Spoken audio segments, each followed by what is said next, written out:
All right, we're going on at 7 o'clock. 6:59, 5 o'clock.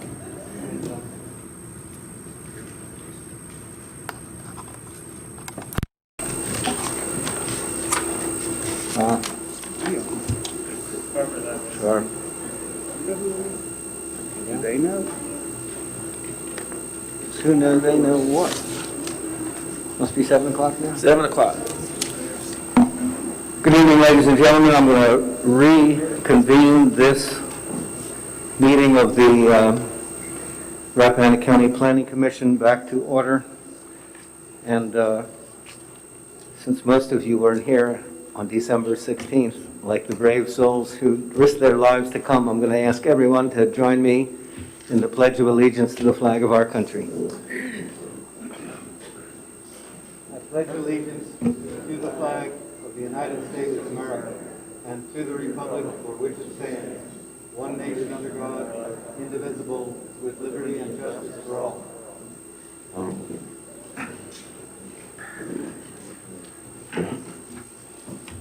All right, thank you. I'm going to call the roll. Looks like we're missing someone. Ms. Ishii. Not here? Okay, Mr. Kohler. Here. Mr. Schulin. Here. Mr. Fraser. Here. Mr. Light. Here. Mr. Henry. All right, that's a quorum. We have 6 out of the 7 members present. Our first order of business is a memorial to a friend of the commission for many, many years, Philip Irwin. And before I say anything, I sort of made some remarks at our work session a few weeks ago, but I'm going to invite anybody from the audience. We've invited some people, and I can't tell if they're really here or not. Anybody from the audience that would like to say a few words about Phil? Yes, sir. Sure, come on up to the mic and maybe say who you are. I think I know who you are, but the others may not.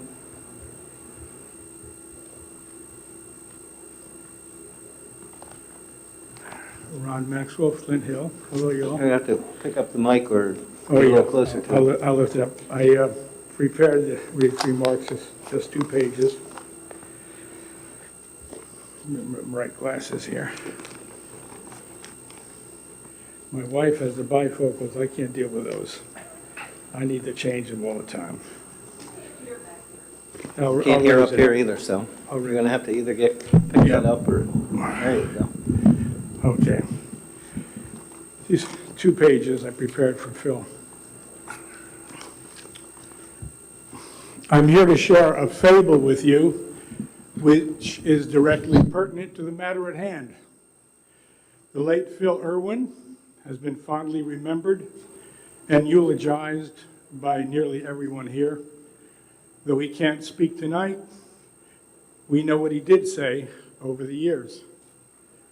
We recall the story wherein Odysseus and his crew, having wandered the Aegean for years, approached the treacherous waters of the Sirens, alluring nymphs who weave a haunting song, which in its intoxication lures ships' crews off course to unknown fates.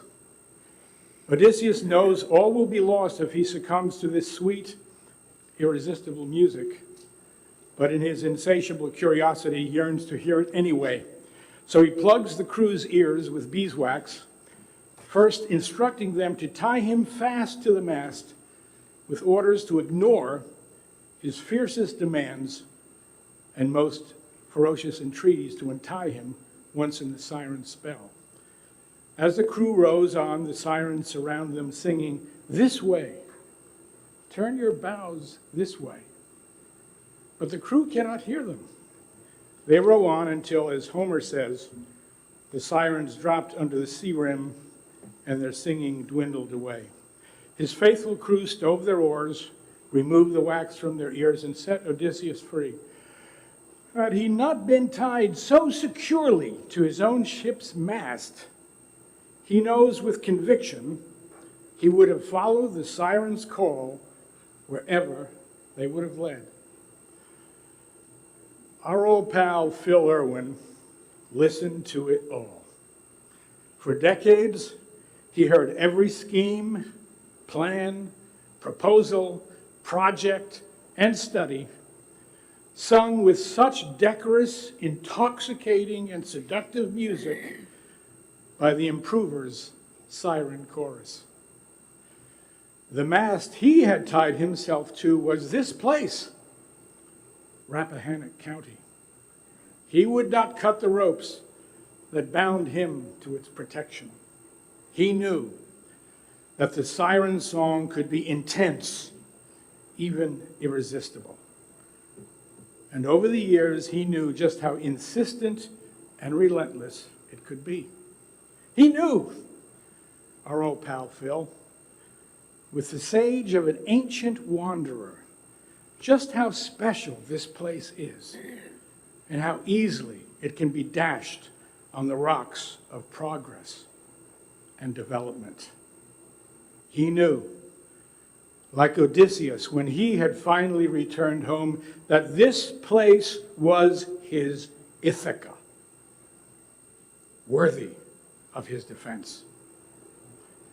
He knew, moreover, what lies at the end of the road that's paved with good intentions. As we all know, the genius of Homer is that he speaks to us even now, even here, in our own little corner of the world, 3,000 years after he penned that story. In Phil Irwin, we had an Odysseus in our midst. Let us not forget it anytime soon. Thank you. Thank you.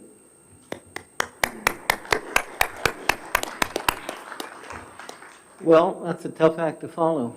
Anybody want to try? Nobody? Well, our former chairman, Gary Settle, was going to be here with us tonight, but he got held up in a meeting in Richmond. I got a note from him just before I came here, and the meeting didn't get over until about 5:30, and so he said he wasn't going to be able to make it. Although he did say he could take a helicopter and maybe get here, but that probably wouldn't be prudent. But most of the things they do in Richmond these days aren't very prudent, so I don't know why he didn't do that. Anyway, I'll give you a little bit of what he wrote to me, and that is that over the years, as a commissioner and later as chairman, when Gary had things that come up, he always knew he could call on Phil. He would talk to him frequently, or Phil would call him, but most often Gary would seek out his advice. And sometimes during a contentious meeting, he would look over and see Phil, and Phil would either wink at him or not. And from that, Gary would take either know that he was on the right track or maybe he wasn't. But I think all of us, especially some of the members who have been on the commission a long time, and I haven't been on the commission a long time, but I've been around zoning and planning in this county since I came here in the 1970s, and Phil was always here. Some people, most in fact, except for the newspapers, only come when there's something on the agenda that directly affects them. There's a few exceptions, but Phil was always here and always, sometimes he spoke and sometimes he didn't have to speak. But he was a watchdog, and I think he was the conscience of this planning commission and of county zoning and planning, and he's going to be greatly missed because there's no one to replace him. And one of the other things that Gary mentioned was that Phil was always a gentleman and was always calm and cool and collected. So there's a lesson for all of us, yours truly included. So I have prepared a resolution that I don't know if everyone's seen it, but I think everybody on the commission has seen it. Does somebody want to make a motion to adopt it? So moved. I'll second. All right, got a motion by Mr. Kohler and seconded by Mr. Light. Rick, why don't you read it? Have you got a copy? Copy of the resolution? Yeah. I don't have it up in front of me now. Well, here, I'll lend it to you, because most of the people in the audience probably don't have it.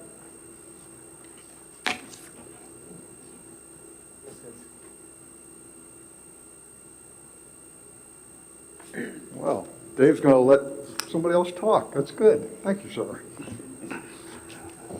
I'm saving some for later. Planning Commission of Rappahannock County, Virginia, Resolution of Appreciation.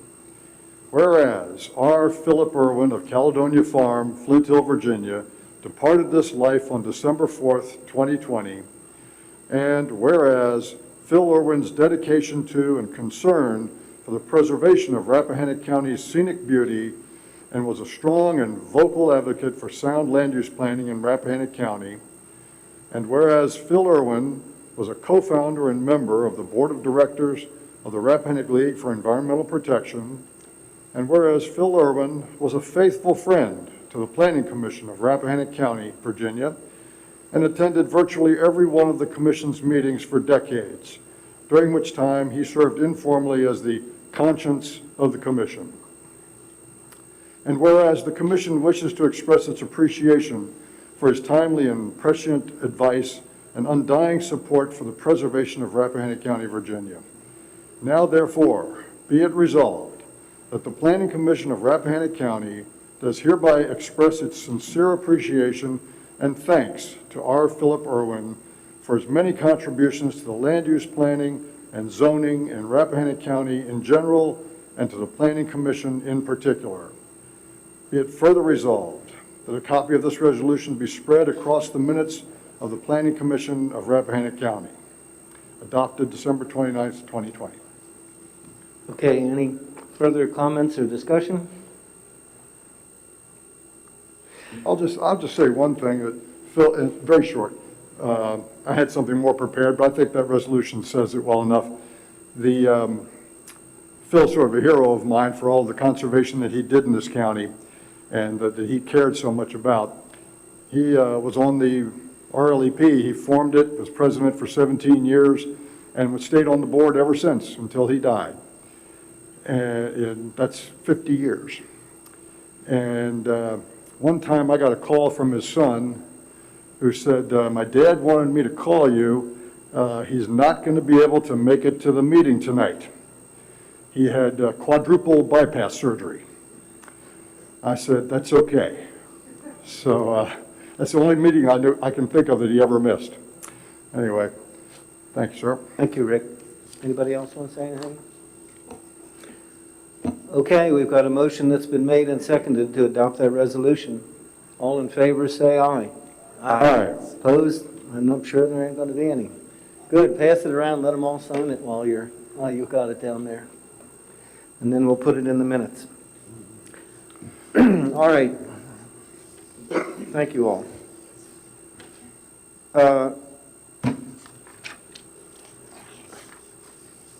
Before we formally adopt the agenda, I'm supposed to alert you all to public notice about the governor's executive order.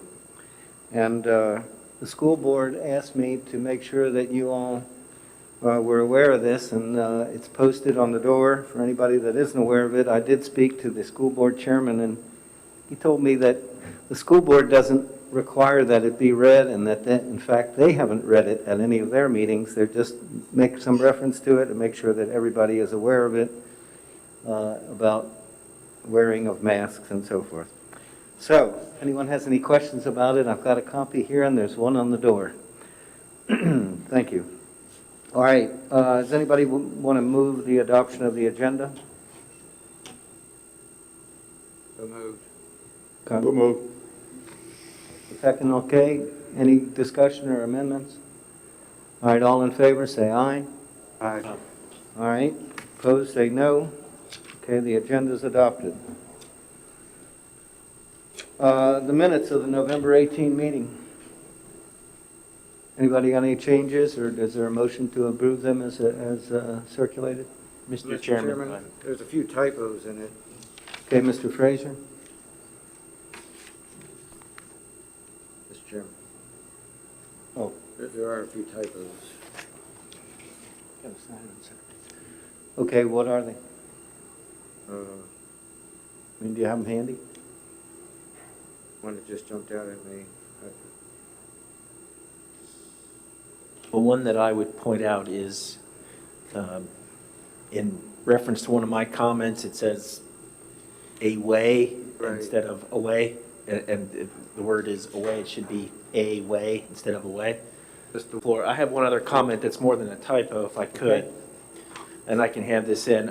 There's a reference to the exchange that I had with Mr. Brown regarding the Mount Airy application, and I didn't think that what was there accurately reflected the exchange, so I'd like to modify it to say, Mr. Light asked if the rezoning request included any provisions that would explicitly ensure or attempt to make the housing more affordable than market value to allow for low to moderate entry-level pricing for housing.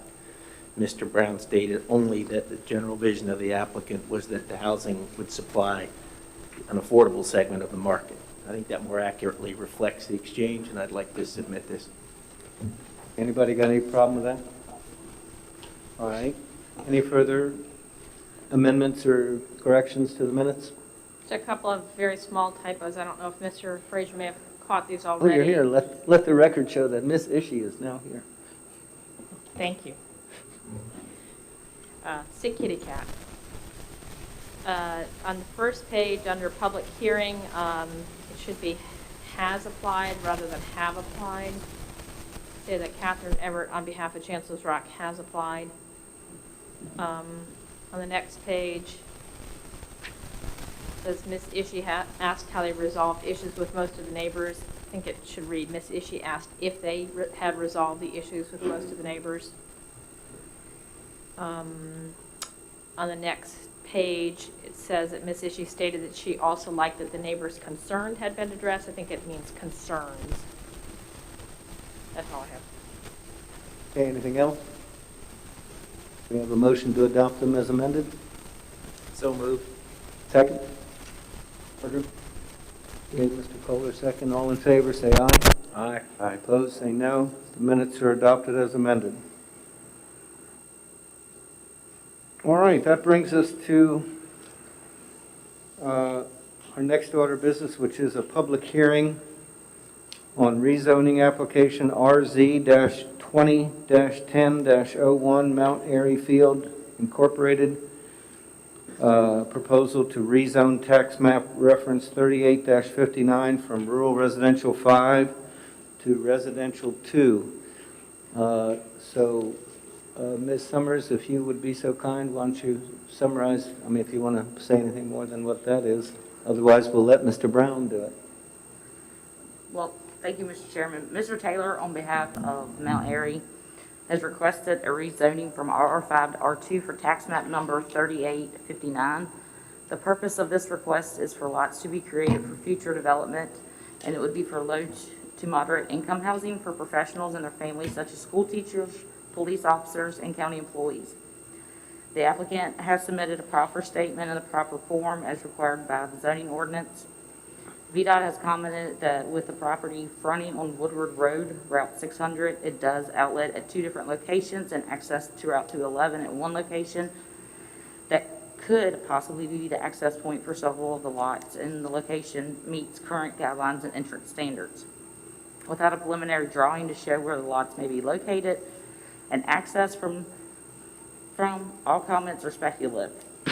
VDOT did do a site visit in which Mr. Norris felt that a large amount of the road frontage would allow for the applicant to find locations to possibly meet their standards and guidelines for entrances.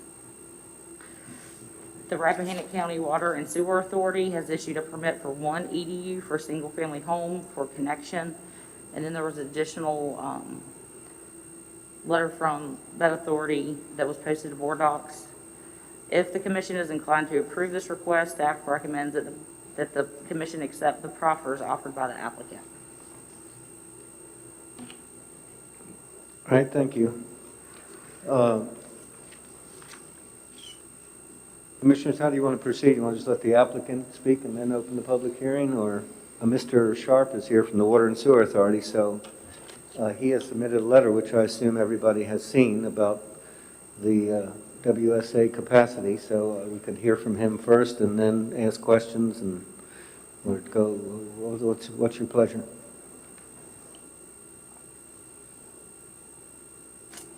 I'm inclined to listen to the public. We scheduled a hearing, but I believe it's conventional to give the applicant an opportunity to speak first.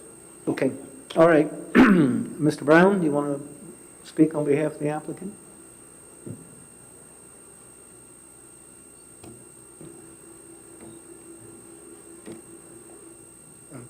Thank you, Mr. Chairman, members of the commission. I'm Michael Brown. I represent Mount Airy Field, LLC, the applicant this evening. The applicant's managing member, Mr. Taylor, and Ms. Taylor, the other member of the LLC, are present this evening, available to answer questions. Ms. Summers has already summarized things for you, so in the interest of time, I won't spend a lot of time doing that. Just a couple of points that I wanted to cover from the earlier meeting, and to the extent that they pertain to the question before you tonight. This is an application for a rezoning, obviously, of what is 35.16 acres in the village area of Sperryville. The materials included a plat of the property, and I want to be sure that the commission members are aware, I don't think I emphasized this last month, that plat was prepared before the VDOT widening of Woodward Road. When that road widening took place, that took the property down to 35.16 acres. So it brought it below the 36-acre number, and that's what it's assessed at by the county. You do have comments. There was a question about whether there was a requirement for this rezoning application to raise a requirement for a traffic study under one of the statutes. You do have comments in your materials from Randy Norris at VDOT. They are of a general nature, necessarily of a general nature, because there isn't a preliminary site plan before you at the present time. But they do speak to the question about ample access for access off of Woodward Road, and also they do speak to the, as we discussed last month, the possibility of access on Route 211, and you have some pictures of that access in your materials. Mr. Sharp is here. He'll speak to the Water and Sanitation Authority's letter that's now in your materials at the request of Chairman Connick. The WSA provided through its chairman a letter addressing the availability of sewer taps if the rezoning were approved and a plan for development were later put in place. That letter confirms that there is availability for 13 new dwelling units in its present capacity. Obviously, it bears pointing out that ultimately the decision about whether the WSA system could accommodate any development would have to be made on an if, as, and when basis, meaning whenever a plan for development was put in, was proposed at some point in the future. Of course, that could change, and that could have an impact on the developability of this property. There was also some discussion over the last month about the question that was posed as to which comprehensive plan should be considered as you consider this rezoning application, and the discussion centered around sort of a vested rights type analysis. I would suggest, having looked at it more carefully myself over the last month, I don't think the vested rights cases that were mentioned and brought up in that discussion are really applicable to the question of what is the appropriate comp plan to consider.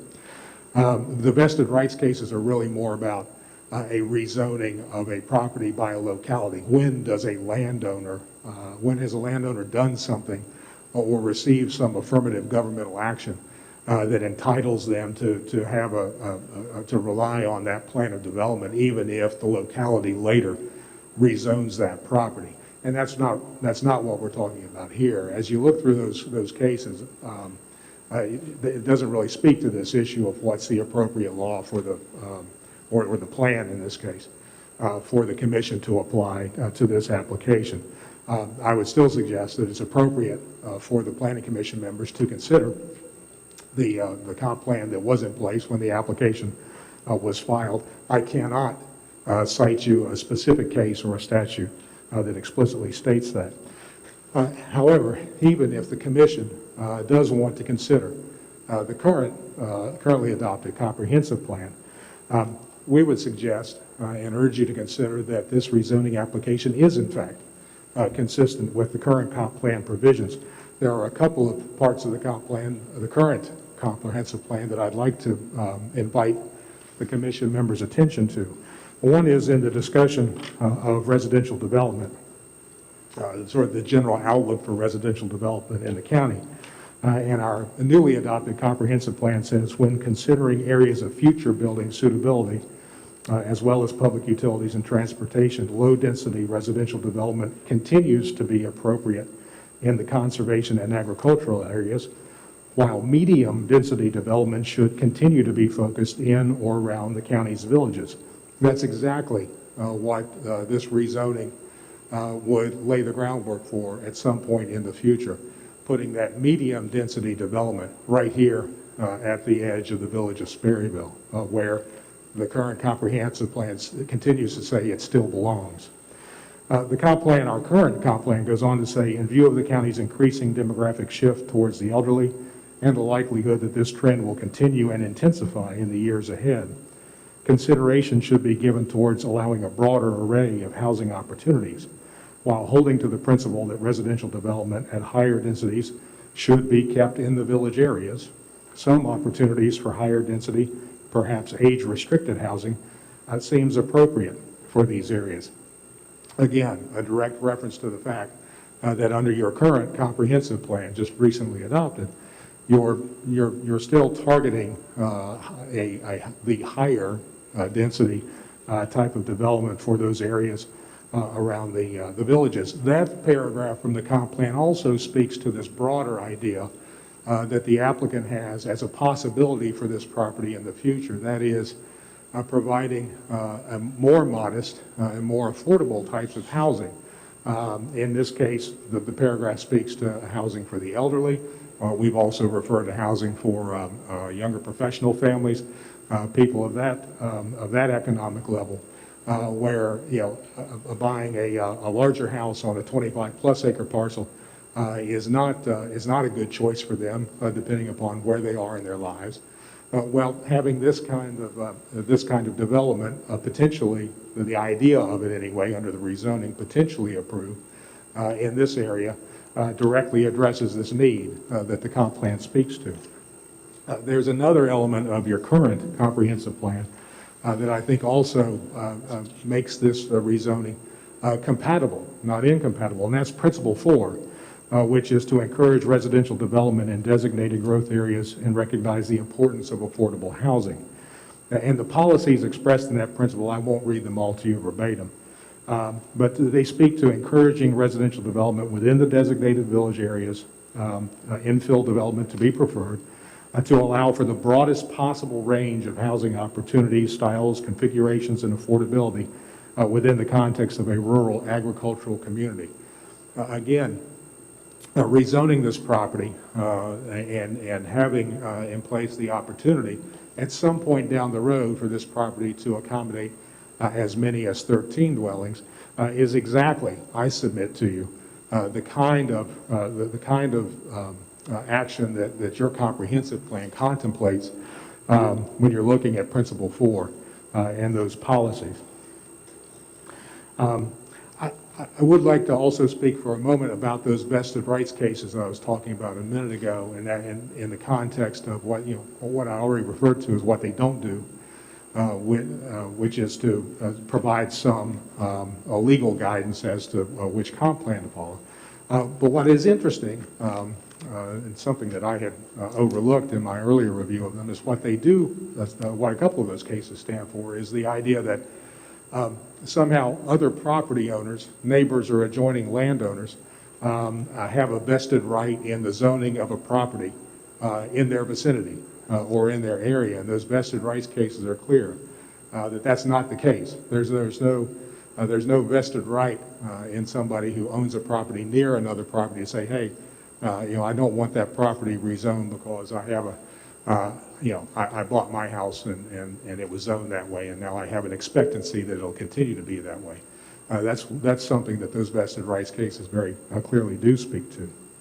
And finally, there was one question that came up fairly recently, maybe as recently as today, about the effect of clustering in our subdivision ordinance. That's where you can take your density and have the development clustered in smaller lots, and whether that has any effect on the subdivision potential of the property. And the answer to that is no.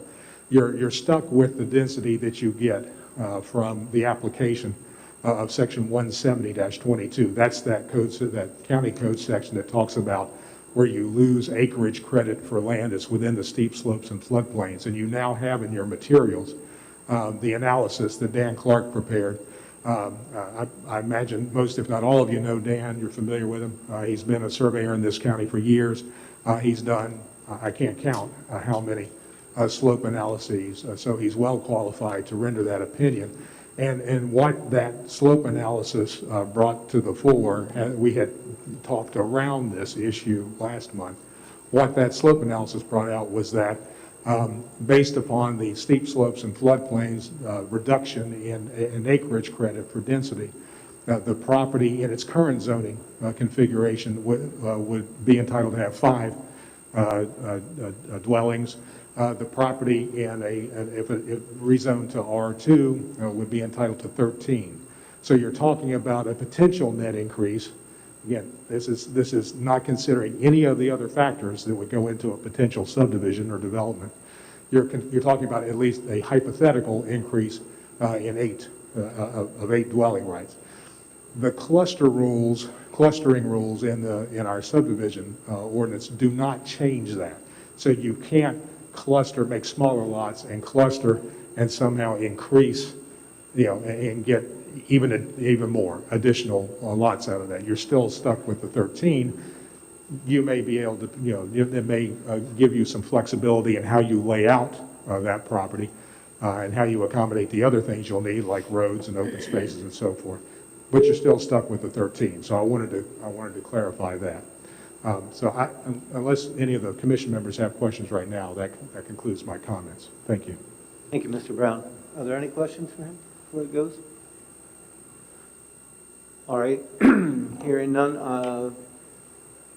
I'm going to, well, I don't know. Do you want to hear from Mr. Sharp now so he can go if he wants to go? I don't know if he wants to stay for this whole thing or not. Do you want to hear from him now before we open the public hearing? It might be best. You care? All right, why don't you, Mr. Sharp, if you would, make a few comments that we have your letter. Am I okay to? Whatever. I don't really have a speech or anything figured out. I just came to see what was happening here. But anyway, we did at the last meeting of the Sewer Authority determine that we do have capacity for 13 additional units or houses, dwelling units, and that would be single-family dwellings. We're not getting into the zoning or the appropriateness or any of that. It's simply, yes, that capacity is available. The thing that I would add, I think, which Mr. Brown may have brought up, is it's a first-come, first-served basis. So these aren't necessarily available in 5 or 10 years. So this is a statement of the current status. And so if someone were to want to reserve those, they would have to buy the taps. And we have a procedure for that. So once they buy them, even if they don't immediately start to use them, they've got them. They're locked in then, right? Yes.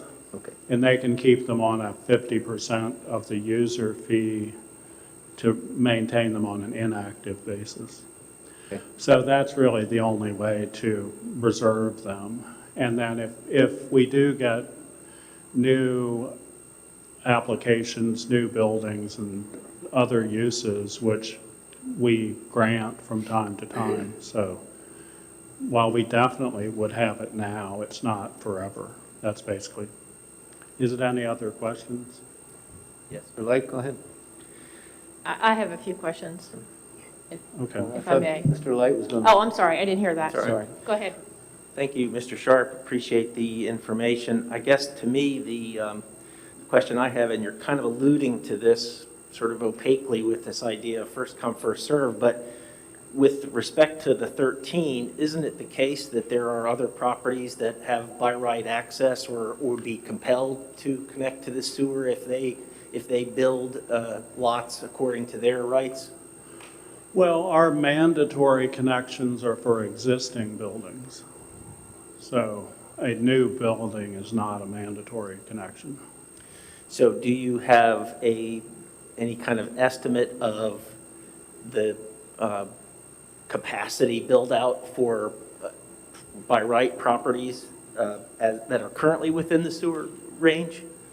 Before we talk about the No. 13? You don't have that, but there would No, be I some don't have that in presumably. hand. I mean, I'm sure that could be obtained, but no. And if it's first come, first serve, and we rezone this property and some of those EDUs go to it, presumably somebody with a by right use might be out of luck if they come in for an EDU once that capacity is taken. So the 13 is kind of, it's pertinent, but it doesn't really address the question from a longer term need basis, right? We're just talking about the 13 for this unit without respect to all those who would already have some expectation that they would get some of that capacity if they needed it. Got a question? I don't know. Well, okay, I would just say that over the last few years, we get 1 or 2 applications a year, probably for a new dwelling. I think the biggest increases have been for like a brewery or other use like that. So really, we're not getting very many going on. And I mean, I think our time horizon probably is, maybe a 10-year time horizon. So after that, we may be looking at a new plant, in which case I imagine we could, accommodate possibly more capacity if we needed it. Thank you for that. And just one other question. I believe I understand that there is an ongoing study. Has that begun? Could you elaborate on what's going on with Well, it? we have gotten an initial quote on that, so, but from this Racy Engineering in Luray. And they're doing one other project for us first. They've quoted us a figure for this type of analysis, which we intend to get done. I'm sorry, what type of analysis? The build Well, out? this analysis, it's a couple of different things, but the capacity, I don't know if you're calling it build out, but I capacity. guess I'm wondering what they're calling it. I mean, it seems. Well, it'd be the available capacity. Okay. We're hoping to get a figure on that sometime, but probably by the middle of the year, I would imagine. Thank you. No other questions. Okay. Ms. Fisher, you had some questions? Thank you. And first of all, I'd like to say thank you to Mr. Sharp. As a longtime resident of Sperryville, I really appreciate having that sewer system available. And for all of you all who are on the sewer authority and the work you do, I really appreciate that. And I know I speak for many people with that, so thank you. Just a couple of technical questions. And again, thanks for your attention to this and the time you've given me. So when you say you have capacity, you're referring to EDUs, equivalent dwelling units. That's right, I can never remember that. And so you have right now something, I can't remember the number, something like 280 used, and you have 300 available or something, is that? We have about 185 users thereabouts, and 293 or 4 EDUs. So some have more than one. And how many EDUs do you consider you have available right now? Well, the answer to the question that was posed to us was, do we have 13 available? And the answer to that is yes. Okay, that's fine. I do wonder, following up on the question from Mr. Light, as I understand your regulations, anybody who's in the service area has to connect to the sewer system. And I know we've discussed this a little bit, and you say, well, if we don't have capacity, they can't. I just wonder if, if what your position is on that. Okay, so a mandatory connection involves an existing building. So that's a mandatory connection. The other connections, if we have the capacity, then they are obligated to connect. But if we don't have the capacity, they're not, they cannot connect. But I never saw that stated in the regulations, but that's how you operate, is what you're saying? No, it's in the Yeah. regulations. Okay, all right, we can look at that. Thank you. And so for this property that we're talking about today, would they be able to purchase those taps now? Yes. Are they on the system, technically on the system? Can they purchase the taps? Do they have the pipes running available to the property, or just to the bot's house?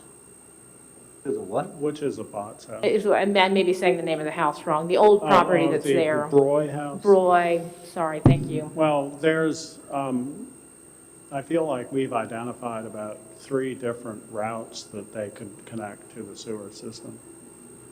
Tom, right over here.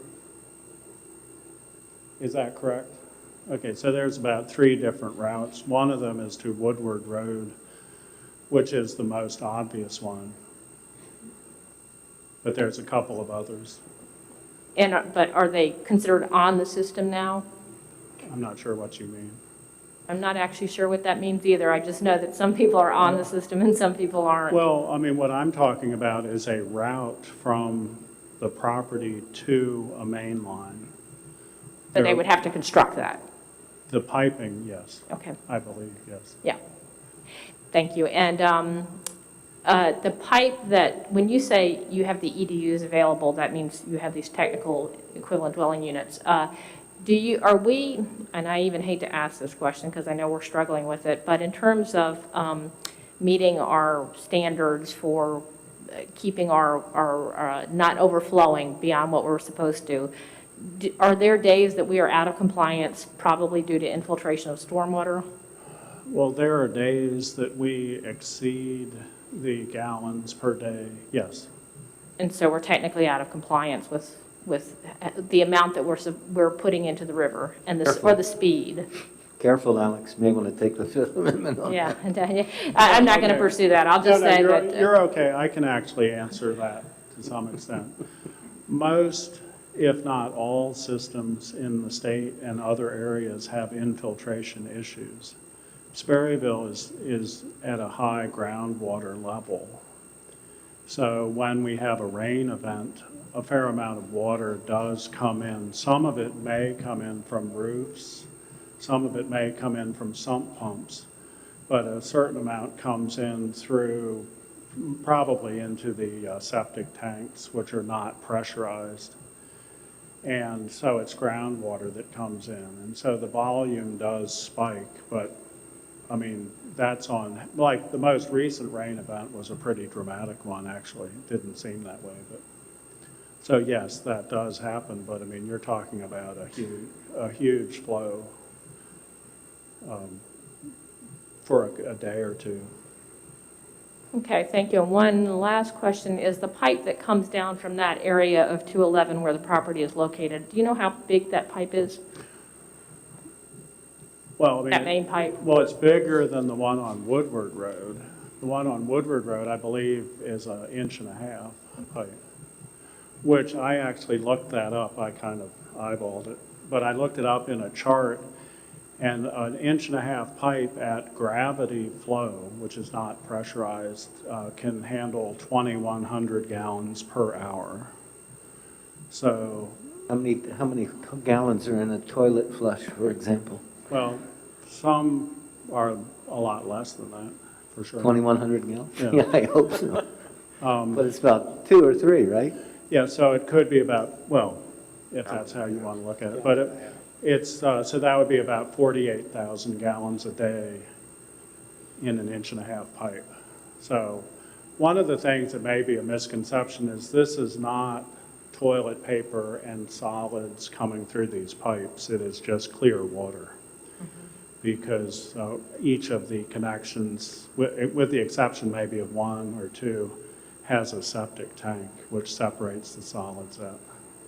And thank you. One last question. So Wait a the minute, study. that's your third last question. that's I'm fine, sorry, that's you're fine. right. Is this really it? That was 2.5, I meant. This is really 3.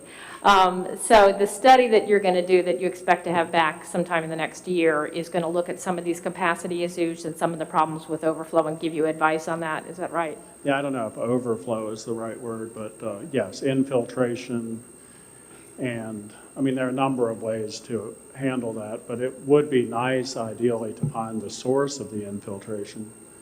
But since that could be multiple different places, the way that the system handled it before was to actually deal with it at the plant with a basin that caught the extra water when it Okay. came. Thank you so much for your time. Okay, thank you. Brilliant. Okay, anybody else have any questions? I do. Mr. Henry? Mr. Sharp, what year was this system activated? I think it was, well, it was either 1985 or 1986. And when it was activated, it was mandatory for properties to hook up. Yeah, I think there was just 1 or 2 exceptions, yeah, but yes. Yeah. And I had a couple properties in Spragueville at that time, and I don't remember paying a fee. Was the fee waived at that time? Are you talking about a connection fee? Yes. Well, there was no charge because there was a grant that paid for the installation of the system and actually the collection system as well. So that's been basically 34 years ago. Yes. So anybody that had a property that wanted to hook up has had 34 years to hook up, correct? Yeah, typically people do that when they build. Yeah, but if they had an existing building or Yes. whatever, there, Oh, yes, yes. there's probably 0 to a very few existing buildings that have a residential use that have not hooked up. That's true. Maybe 1 or 2. Right. And at the current time, you don't have a backlog of applications for hookups. No. Nobody's No. knocking your door down to get EDUs. Not yet. No, no. No. And you said, I believe, that you're granting a couple EDUs per year? Something like that, yeah, 2 or 3. So even with this 13 we're talking about right here, based upon your slow usage, that's a 6-year supply of EDUs based upon your absorption rate at the present time. So there's almost no demand for EDUs at the present time. Yeah, I mean, the most compelling recent ones, if someone wants to do a brewery, and then we have a certain number we allocate per gallon of production and that type of thing. Now, you mentioned a brewery. You had a brewery on your property, and now it's out of town. So with the EDUs at your property there, did you have to buy additional EDUs, or was it a monthly surcharge for usage? Well, what they actually bought 4 EDUs for that business. And so since they've left, I've put them on inactive status, so I'm paying half of the rate per EDU per month. But yeah, they had to buy them. Good, thank you. Okay. Any other questions? Might I just be allowed to follow up on that, because that was a good point, I thought, just very quickly. But if somebody opened a new commercial establishment, for example, they would then come in and have to possibly get more EDUs, or if they expanded their commercial establishment, because as I understand it, a commercial establishment tends to use more EDUs than a residence. Well, what's interesting about that is they are assessed more EDUs, but they seem to use a lot less water. So they claim. No, it's true, it's true. I mean, But if somebody expanded a commercial use, that would use up some EDUs. right. So an EDU is sort of a hypothetical thing, because we don't actually meter water, and we don't meter the flow coming in individually. So there's a schedule of assessments of EDUs per use. And so it's interesting, I mean, just on myself, I had a cold storage operation, with zero water going to it, nothing going into the sewer, I was assessed 2 EDUs. And I talked to Carson Johnson, he wouldn't let me go I had to keep the 2 EDUs. So some commercial uses are not using hardly any EDUs, and yet they're assessed. And I think that's part of, the benefit to us. It's much less of a tax on the system than a house. That's true. Alex, what is the, how many gallons approximately is an EDU? Well, our regulations state that it's 150 per day. 150 gallons per day. Right. Our actual experience is, no more than 100 gallons per day. Okay, but that's and so my other question is, and how many EDUs are currently out there? I mean, that are being used now. How many EDUs? I think it was around 295, and probably about 10 of those are inactive. Okay, so it's rough. Let's just use the 295. So you multiply that times 150 to get the total. Well, so that would be theoretical gallons per day, right? Well, but since we're operating, we actually go by actual gallons. Okay. Well, and what's the capacity of the treatment plant? The plant is a 55,000 gallon capacity. Per day? Per day. All right, I always say I'm never going to do this, but that's 100, that's 4, so that's 440, that's like 4,500 gallons a day. 45,000. 1,000? I don't know. Well, I mean, I don't know what you're trying to do, but. I'm trying to figure out how many, I'm trying to multiply 300 times 150. That would be 45,000. Well, I had everything but the decimal point right. Right. So there's 10,000 gallons left right now. Well, yeah, except that we're using less than 30,000 gallons is our actual use. So that's how you say that. So we actually go by the use. Okay. And how do you know that? How do you know what we have a meter, a where it goes out of the plate? Well, we do that as well, yes. But Discharge. we have an analog meter that goes out for the outflow, but we recently put in a digital meter for the inflow that's pretty good about, giving us records of inflow. And we're averaging less than 30,000 gallons a day, including the infiltration. Okay.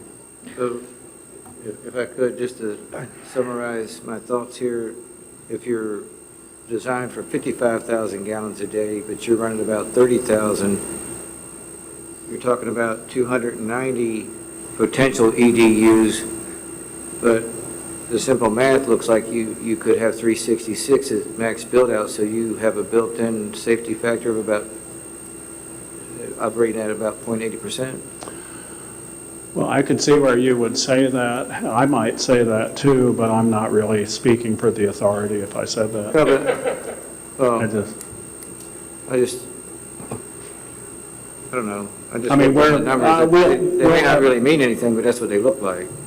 That could well be. Yeah, we'll know more when we get this study done. So let me ask one follow-up question, and that is, so if this proposed rezoning resulted in the creation of, let's just say, 18 lots, which I think is high, that would be somewhere in the range of 2,000 gallons to 2,500 gallons per day additional, right? And the current metered rate is about 30,000. Yeah, And a little the less. capacity is 55,000, so it's not going to make it overflow, right? Well, now, one wrinkle to it is you're not supposed to be at your full capacity all the time. So if you exceed the full capacity for 3 months in a row, then you have to take some action. We've never done that anywhere close, but, so really, you wouldn't build all the way out to Okay. full capacity.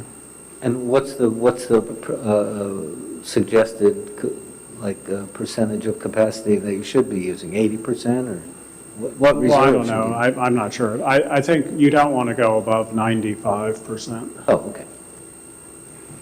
preferably. Any more questions? Well, just to clarify that, I think, so, but the issue that many people are having a problem with is that as I understand it, the processing tank or whatever it is that about operates normally at about half capacity as you're suggesting.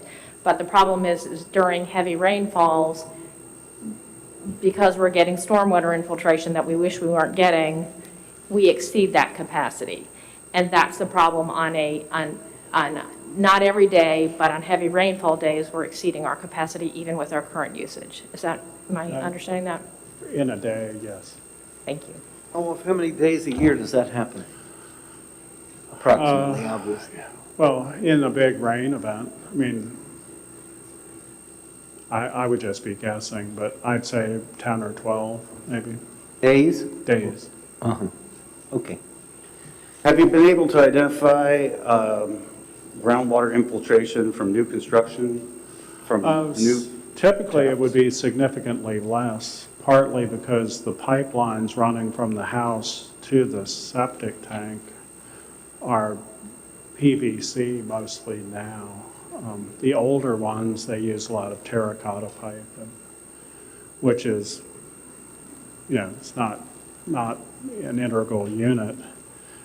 And a lot of these properties just went directly to the river. And so when they were built I don't even know when they were built, in the early part of the century or the 20s or 30s, they ran terracotta pipe just directly to the river. So when they put the septic tanks in, they just intercepted those pipes. And so you definitely have a lot of possibilities. So yes, we could go and replace all of the feed lines. I mean, it would be a lot of work to get the individual sites. That's why the typical way of dealing with it is to establish some overflow capacity at the plant, which we have one tank, which is just a surge tank, or an overflow. So when you get that high volume, part of it is routed to the side. Mr. Sharp, maybe it's true, maybe it's not true, but the perception and the interpretation of your comments is that when there is a surge, that all this raw sewage gets dumped directly into the river. Yeah, that's not exactly true, no.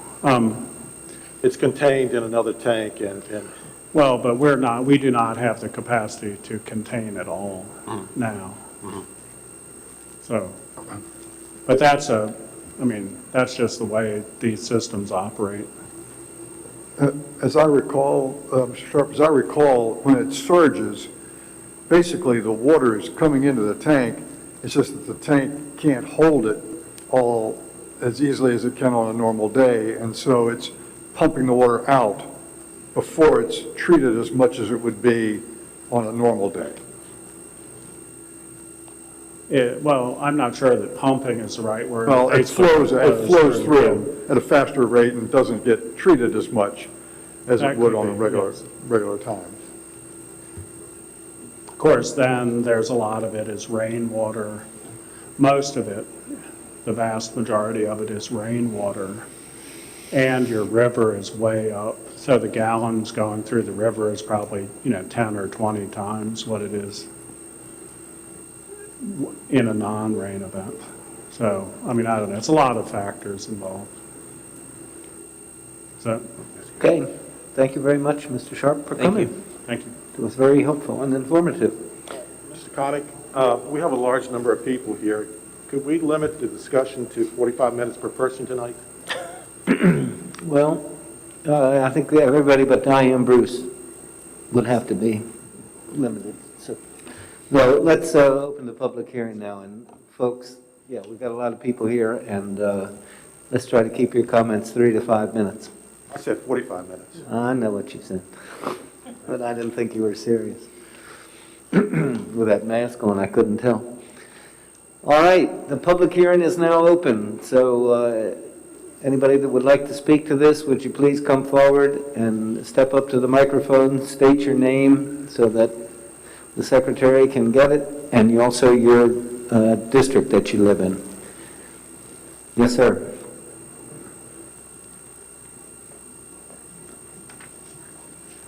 Thank you, Mr. Chairman, members of the commission.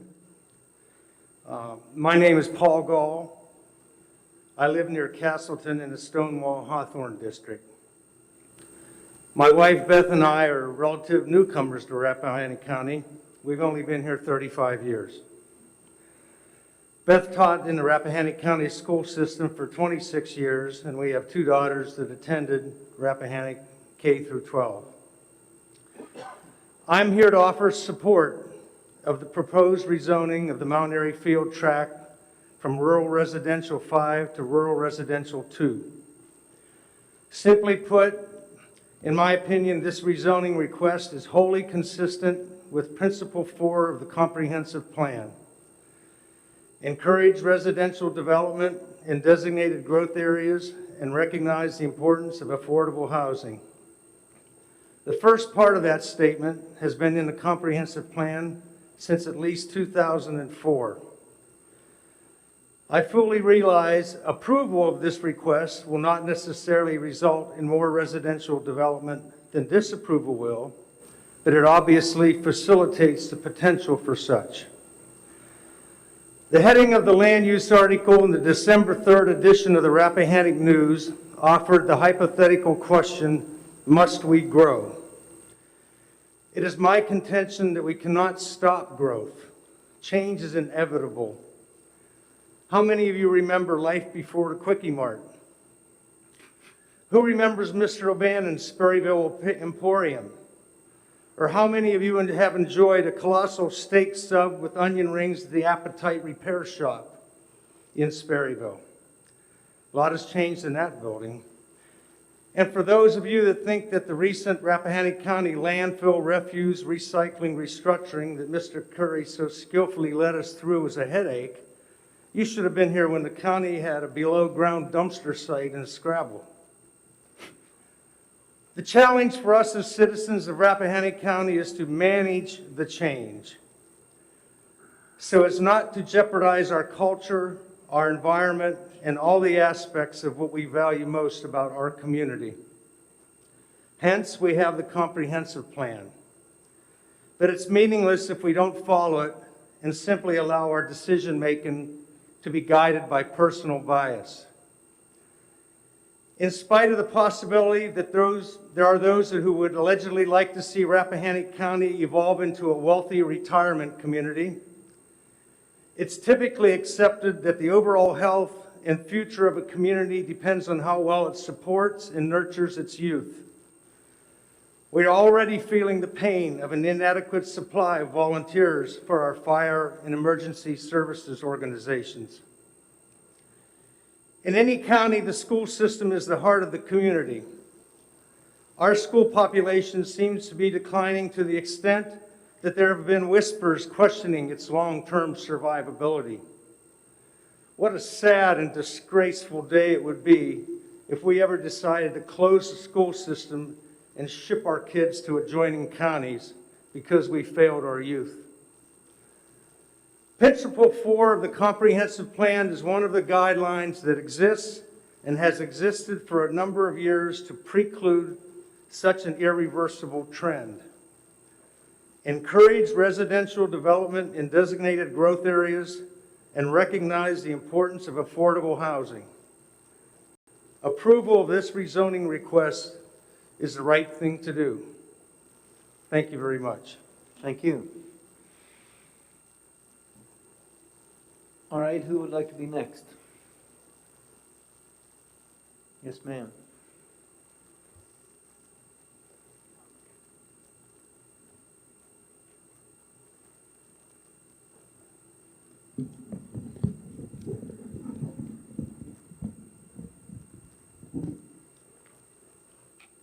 Good evening. My name is Patty Mcgill Peterson. I'm a resident of the Piedmont District, and although I'm not here in an official capacity, I'm also a trustee of the Shenandoah National Park Trust. I'm speaking this evening in opposition to Mr. Taylor's request for an R5 designation. It's very important to provide a context for this request. The recently updated comprehensive plan provides that context, throughout which there are recurring commitments of protecting the viewshed and ridgetops, as well as ground and surface water, and an overwhelming emphasis on the preservation of the natural setting and its ecosystems. Unfortunately, those affirmations do not seem to extend to our villages, where development is encouraged without a similar commitment to careful environmental stewardship. This is especially sensitive for villages that are adjacent to the Shenandoah National Park and raises a fundamental question. Are villages just a dumping ground for the sorts of development of all kind, or do they deserve consideration as part of the stated environmental ethos of the comprehensive plan? Sperryville in particular has a special designation as a gateway village to the Shenandoah National Park.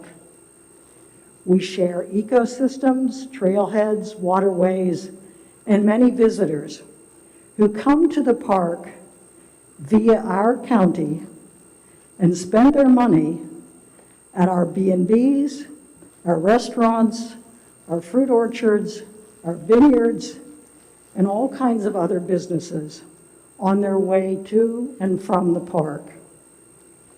They do not come to see urban sprawl or suburban subdivisions, but rather to enjoy the scenic beauty of our county and the park's unspoiled wilderness that begins just on the outskirts of Sperryville.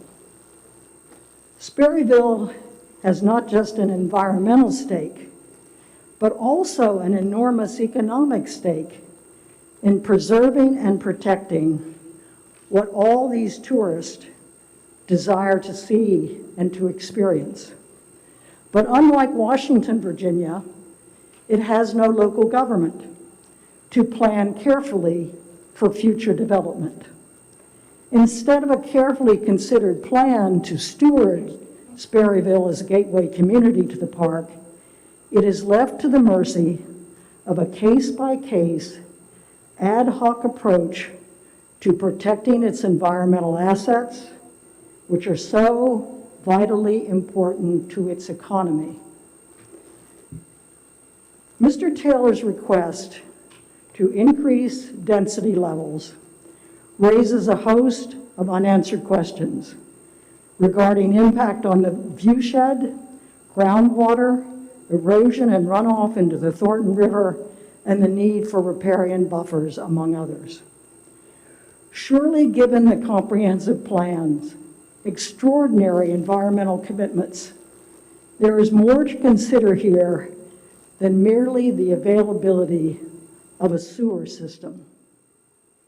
I therefore urge the Commission not to approve the request to move the property from R5 to R2 density.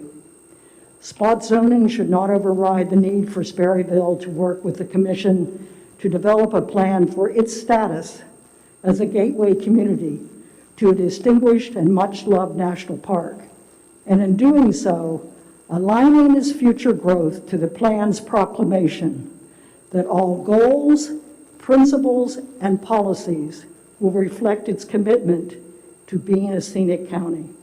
Thank you for your consideration. Thank you, ma'am. Who wants to be next?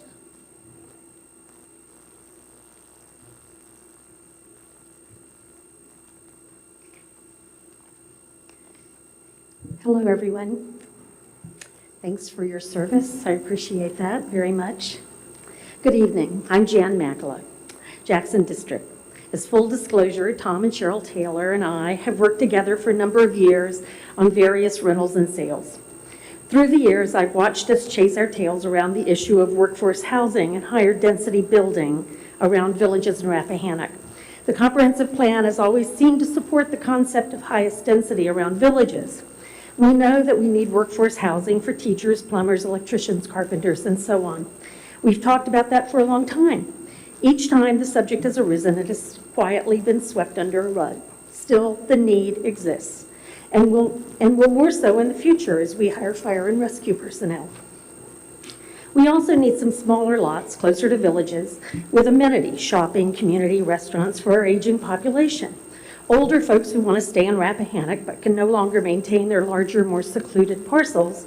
Many of these folks move here from other places, support untold numbers of necessary nonprofits here with their time, talents, and monetary resources. And when they're ready to retire, they have to move out of the county along with all the gifts they possess. We not only lose them, we lose everything they could contribute to our communities in the future. And then there's tax revenue. Every year, we pinch every penny possible to pay for the few services that we have. As all of you know, born and raised here, I love this place. I love the beauty of it. I love everything about it, and I don't want to see it damaged. But I think we need to be practical. The school population is diminished because families cannot afford to live here. The existing school infrastructure would support many more students, and the money from the state would increase if the average daily number of students were to increase. Every healthy community needs children, young families, young workers, earning wages, paying for supplies and services, paying taxes. Children will grow up to make responsible decisions for the rest of us if they are here. That's a good thing. So I'm here to say that I believe Tom is offering the county a gift, an opportunity. He's a native Sparrovillian, and he's been a good neighbor. He's been a good steward of the land. These things should not matter. I wish there had been more conversations about this, however, conversations with Tom. I'd hope there would be a plan in place by now to govern what happens around villages, all villages. Perhaps height or square footage limits, something a PUD might address. Whether Tom's application is approved or not, we're going to have a divided community over something that by now should be a non-issue. It's not fair to Tom and Cheryl or to the community. It's just wrong. Tom's property, sorry, trying to go fast. Tom's property appears to fit the comprehensive plan, it seems to me. If not, then we need to change the comp plan, and nobody wants to do that. So that begs the question. So that we're not caught in this situation again, perhaps we should be looking at hiring, even part-time, a county planner, someone who has the time and expertise to research and advise, to provide you and the BOS with information to help you make the best possible decisions. And as essentially volunteer board members, your time is valuable and limited. A planner could research how other successful, similarly sized communities with similar issues have dealt with these kinds of situations and possible scenarios for how to best address them.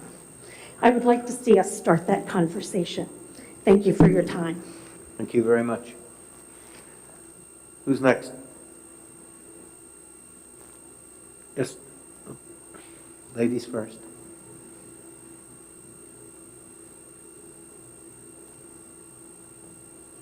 I'm Sarah Adams, and I have a place in the Piedmont District. I'm representing myself. My property adjoins the property in question, or to be rezoned. My husband and I bought this property in 1999, which I believe is the same year Mr. Taylor bought his property. So in 20 years, there's been actually nothing happening on that property. I'm also here to represent a couple who could not be here. They've sent this letter. I believe you have received it as a planning commission. It's from James Hoban and his wife Sheila. Right, we've got it, and you can't represent some other person. You can speak for yourself. Can I read his letter? Oh. I'm sorry, I can't? Oh. can Thank read make your own remarks, but, I mean, if you want to make them your own remarks, you can do it.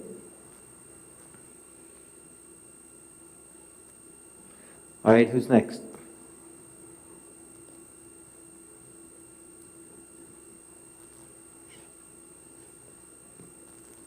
Good evening.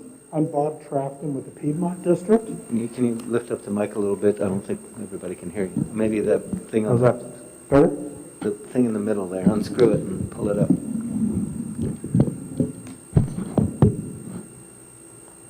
All right. I'm Bob Trafton of the Piedmont District. My wife and I sent an email on December 16th. You have it? Concerns. Thank Great. you. I just want to summarize a few of our comments in there. The rezoning and increased density on this lot directly impacts myself and my wife in several ways. Increased traffic on Woodward Road. It's a very narrow road, as you are aware. The edge of the pavement is less than 3 feet from the corner of my house. We hear every vehicle that goes up and down that road. So increased traffic is a significant concern for us. We also walk on Woodward Road very often and walk past Mr. Taylor's property. It's a beautiful property, and constructing homes on the property will impact the beautiful vistas of the mountains in the national park. Mr. Taylor does have a right to develop his property to the maximum density allowed by its approved zoning. The current RR5 zoning is entirely appropriate around the village of Sperryville, as noted in Chapter 7 of the comp plan. RR5 as well as R2 are all medium density zoning. In my opinion, the applicant hasn't demonstrated a compelling community benefit to upzoning his property. The cover letter from Mr. Brown indicates that Mr. Taylor's vision is for smaller lots for homes for low to moderate income folks at entry-level prices. There's not anything in the application that would require a certain price point for homes.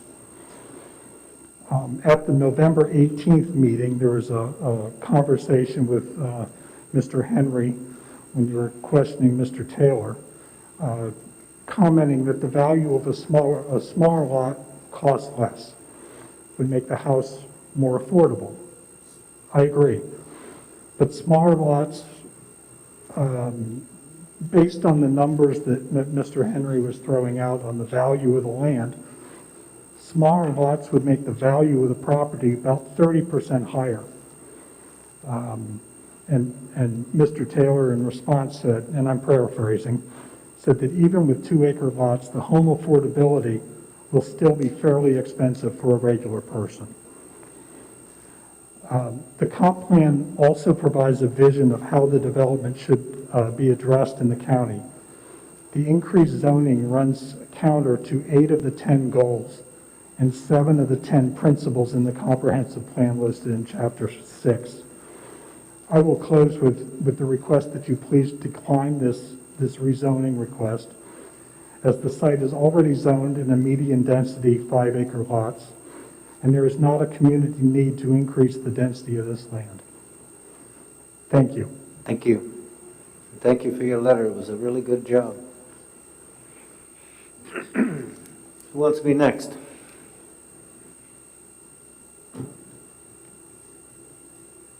Yes, ma'am.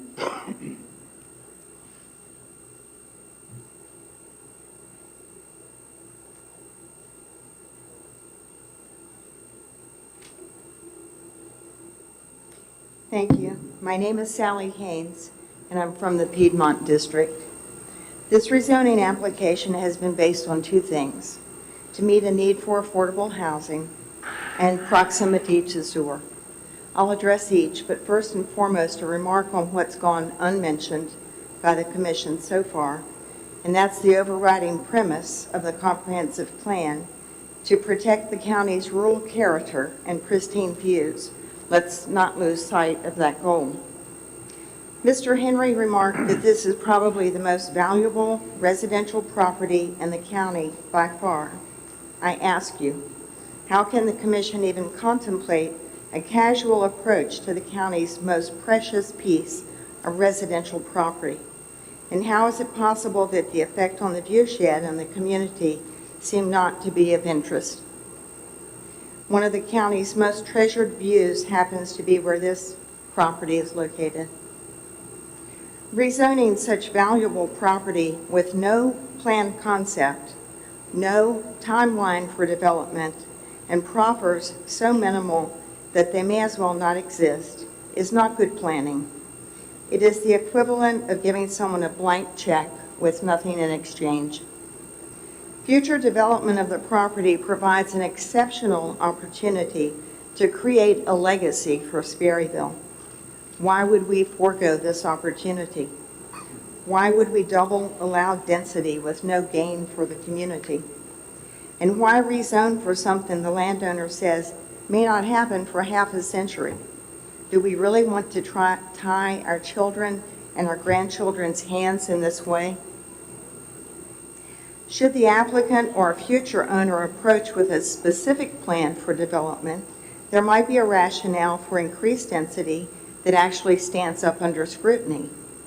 For example, a proffer for housing limited to only 1 story above ground, or clustered housing with plentiful green space and trails. Presently, however, there is no justification for this rezoning. Opening the gate to greater density with no justification is a gift to the applicant at the expense of the community. It would be poor policy. In short, rezoning with no plan makes no sense. With regard to affordable housing, there are many questions. What is affordable? How much do we have? How much do we need? When the Rappahannock-Rapidan Regional Commission completes their study, due within 2 years, maybe we'll have some answers. In the meantime, there are already 815 2-acre or smaller lots in the county that could be developed at any moment. So do we really need more 2-acre lots? The applicant tells us you can't build affordable housing on 5-acre lots. I believe that's true, but you can't build it on 2-acre lots either, as explained by James Hoban in a letter to the commission. He is a professional planner with a home in Sperryville. Another local affordable housing expert put it this way: the only way to keep for sale housing units affordable is to separate the ownership of the land and the building structure. The land is held by a housing nonprofit, and the building is purchased by the initial buyer. At resale, the sale is only for the structure, not the land. The key premise is that the land is the appreciating asset, the building structure actually depreciates. So here's the really important point. Affordable housing sounds good, but it's a throwaway line. It's not a reality. There's nothing obligating the applicant or any future owner of this property to actually build affordable housing. So rezoning really just cannot be done on that basis. The sewer system availability has also been cited as a reason for rezoning. It's hard to forget 2018 when every sewer light in Sperryville was flashing red because the plant was overflowing. When those lights come on, do not flush. And I mean every light in Sperryville was on. That plant, which is rated for 55,000 gallons a day, actually discharged more than 103 gallons, which was double the allowed amount, in one day. Now, pushed by you, the Water and Sewer Authority states they can accept 13 additional units. These units aren't reserved for Mount Airy. They're on a first-come, first-served basis. Nevertheless, it's widely acknowledged that system durability and capacity are unknowns, and there are problems, including the serious water infiltration that you've been discussing. People come from all over to walk on Woodward Road. It's popular with hikers, bikers, joggers, dog walkers, and folks from infants to seniors who are just out for some fresh air. More traffic means less safety, both vehicular and pedestrian. The road is narrow, with confined entrances at both Route 211 and at Main Street where two cars can't even meet. This is not a road that's ready for increased traffic. Lots are small in the village center and increase in size as you move away from the center. At the village perimeter, RR5 is appropriate. Sperryville has RR5 on Woodward Road and also across 211 on the opposite side of the village perimeter. Like camouflaging the cell tower, this can be a win-win. We don't have to destroy open spaces and spoil village views. Our villages can be as charming and inviting as the rest of the county. At the end of the public hearing on the comp plan, this body moved to pass the plan without considering any of the comments offered. I hope tonight you are listening and will take feedback seriously. Everyone needs to be respectfully heard and considered, whether they are large landowners or small landowners, whether they're longtime residents or new residents. At the end of the day, what's in the best interest of the entire community and the county, now and in the future, should determine how this is decided. Thank you. Thank you. Anybody else wish to be heard?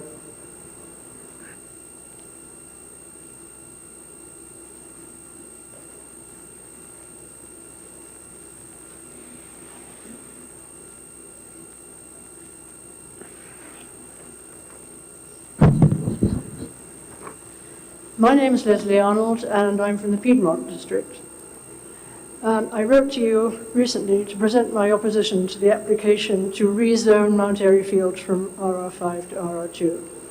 I won't repeat the details of my letter, but I would like to restate its main points for the record. If Mount Airy Field is rezoned as proposed, this would put a subdivision in one of Sperryville's most scenic areas. Contrary to the goals of the comprehensive plan with regard to the preservation of A, viewsheds, and B, community character and balance, it would result in irreparable damage to both. The subdivision would result in traffic issues for Woodward Road, which is currently too narrow at the intersections with Route 211 and Main Street to accommodate two cars passing each other, and would exacerbate traffic issues along Main Street. Woodward Road is a popular walking route for locals and tourists. The greatly expanded volume of traffic along this road would make this pleasurable activity considerably more hazardous for people and dogs. The capacity of the sewer system is in question, and I know this was discussed just now. I'm afraid to say that the acoustics and masks mean that I don't hear what anybody says, so if I'm repeating something. The capacity of the sewer system is in question. How about waiting for the sewer authority to complete its study before basing major rezoning decisions on the current status of the system? Affordable housing, good catchwords, but probably not possible on 2-acre lots and without subsidies. Perhaps we should be looking at the proposed development in Little Washington, reported in the Rappahannock News recently, as an example of how to plan for affordable housing. And finally, precedent. Granting this application would set a precedent which would undoubtedly be welcomed by owners of similar properties. This is a great example of the camel's nose under the tent. I respectfully request that this rezoning application be denied. Thank you. Thank you, Mayor. Could you say your name again? I didn't catch it. I'm sorry? I don't know if the secretary caught it, but I didn't catch your name. He's talking to you. I can't understand what anybody is saying. I'm afraid it's the function of the What is your name? Oh, Leslie Arnold. Oh, Leslie Arnold. Okay. Sorry. I just didn't hear what you said. I saw your letter. I'm Thank sorry. you. Thank you. All right, who's next?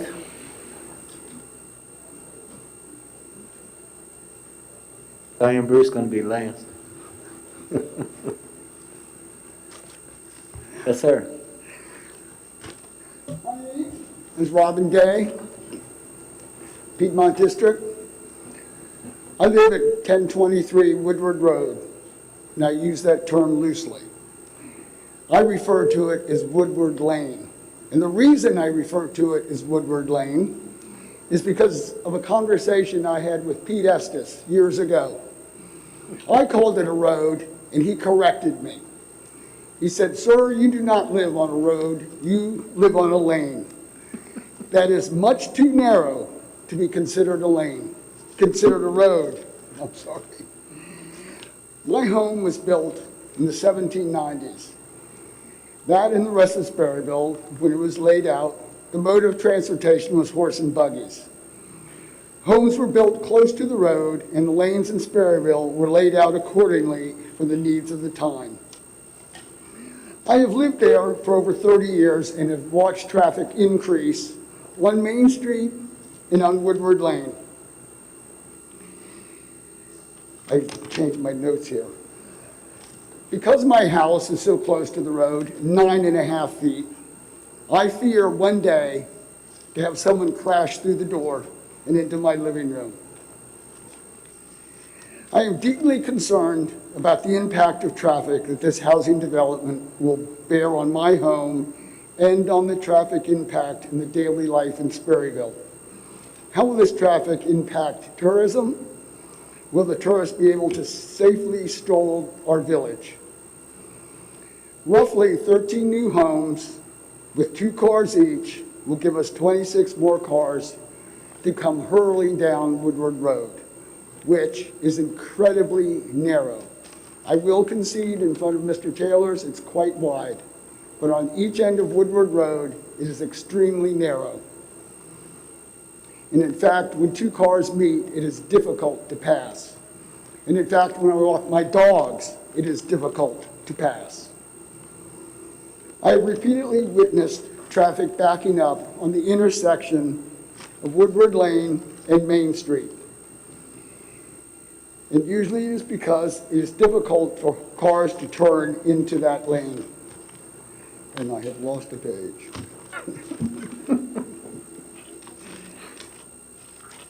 There are 2 critical pieces of information missing from the request: a traffic impact study to be completed and a concept plan. I do not understand how this board can approve such a zoning change without these critical pieces of information. I do support his existing zoning of R5, but I'm greatly concerned that allowing a zoning change from R5 to R2 will open forever the Pandora's box of development, unless this is what you intend for across Sperryville and Rappahannock.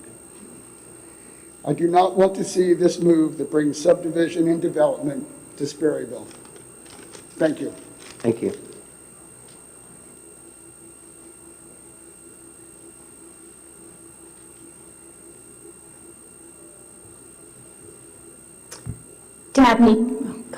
Dabney Kirchman, Piedmont District. My husband and I own property on both sides of Sperryville. We have 6 Hopewell Lane, which joins Woodward Road in exactly the place where the previous gentleman was talking. Traffic flies up and down there. 2 cars end up in our yard when they cannot pass each other because they can't pass each other. And we had experience owning what should be affordable housing, and 4 of us lived in an 1,100 square foot house with 1 bathroom for 3 years. I had teenage girls.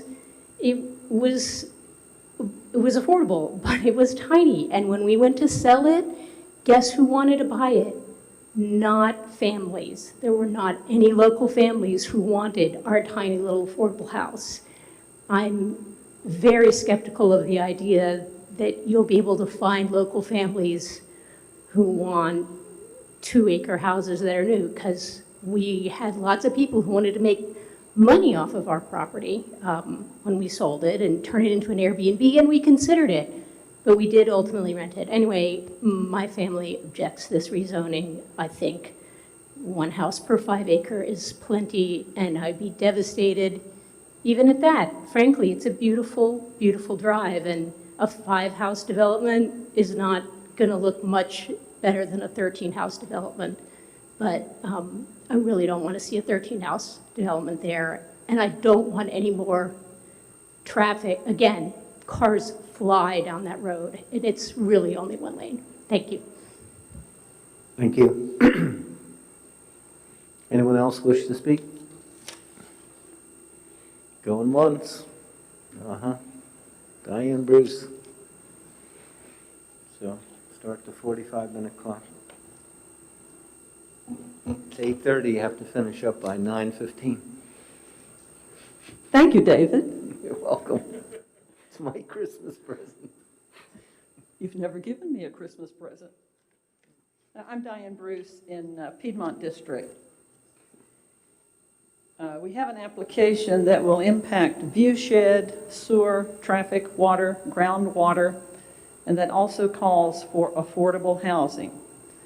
I would like to address all of those topics. Page 2 of the comprehensive plan references public forums that were held several years ago and a survey seeking broad input from the public. The following comments were collected from those meetings and the survey. When asked what makes Rappahannock County unique compared to other counties, the most prevalent answer was the beauty of the county viewshed with little development. When asked what brings the most pride related to Rappahannock County, there were various answers, generally related to the unique viewsheds, the rural nature, the preservation of land and open spaces, and the citizens that help keep it that way.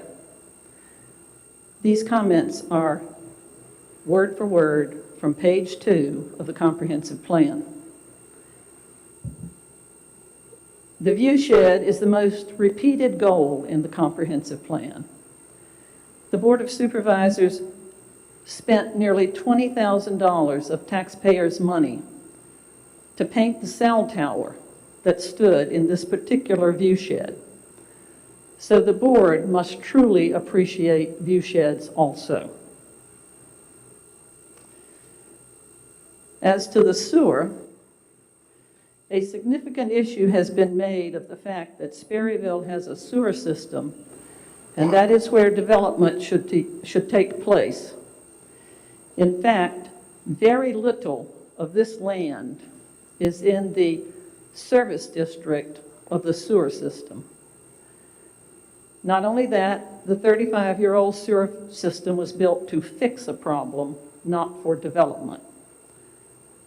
Please review the service area maps. These maps do not include any of this 35-acre tract except a portion of the lower field adjacent to Route 211. Traffic. A study should be done on the impact on Woodward Road and the intersection with Main Street.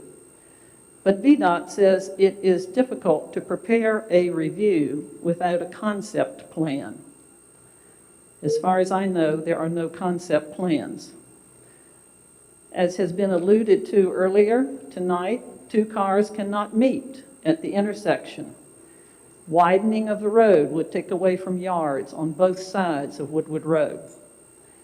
And the big tree, perhaps the largest tree in our village, would likely have to be taken down.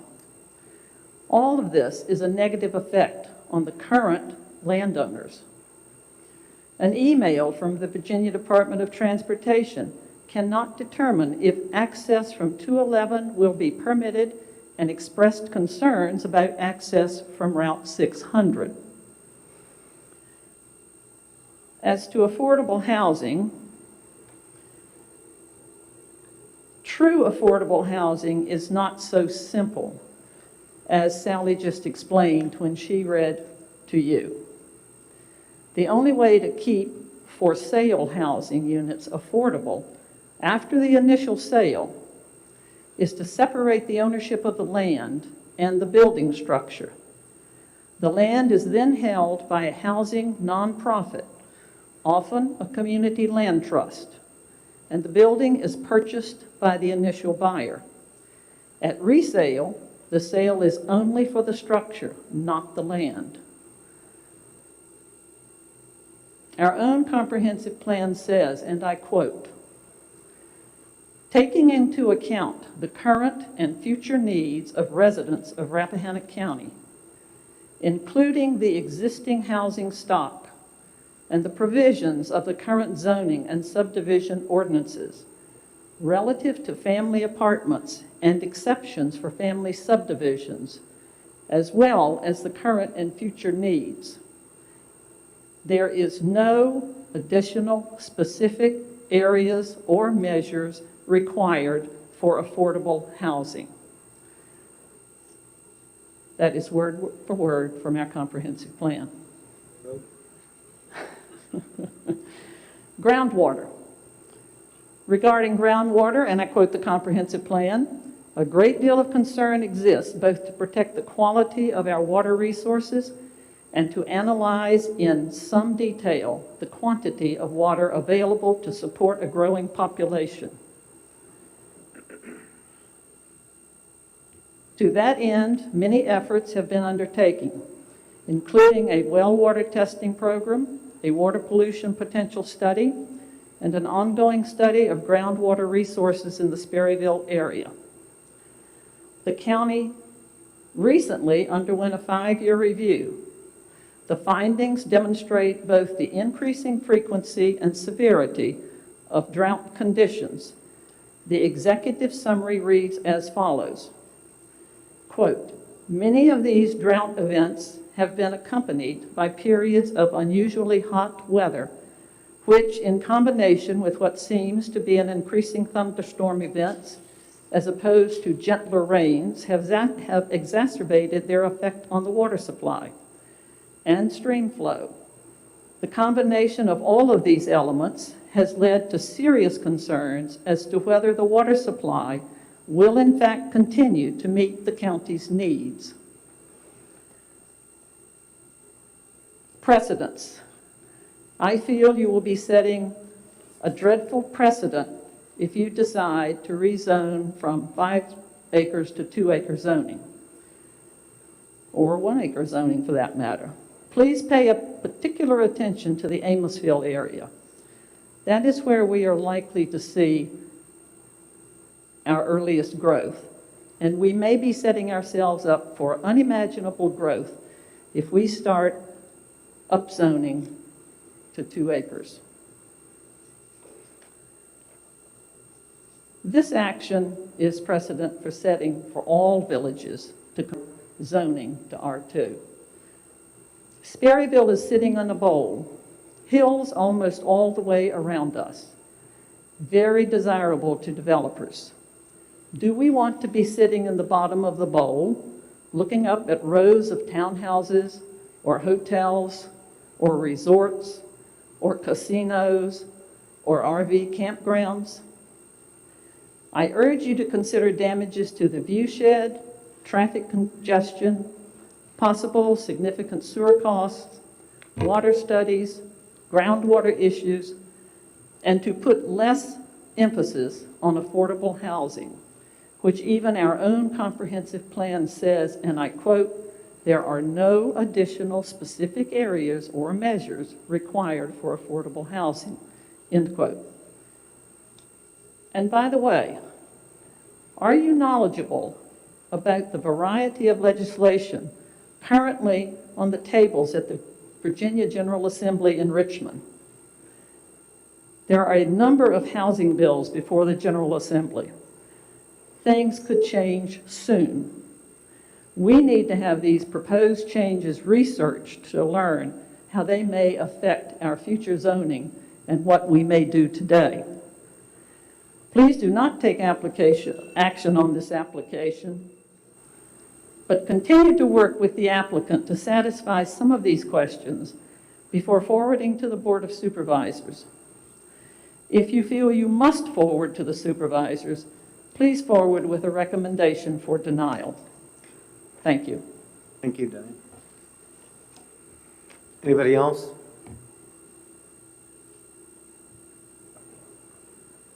Yes, sir. Yes. Good evening, Mr. Chairman and council members. I thank you for giving us an opportunity to speak here this evening. I'm Thomas Atkins. I'm a resident of Amosville, the Jackson District, but I'm a property owner in the Piedmont District.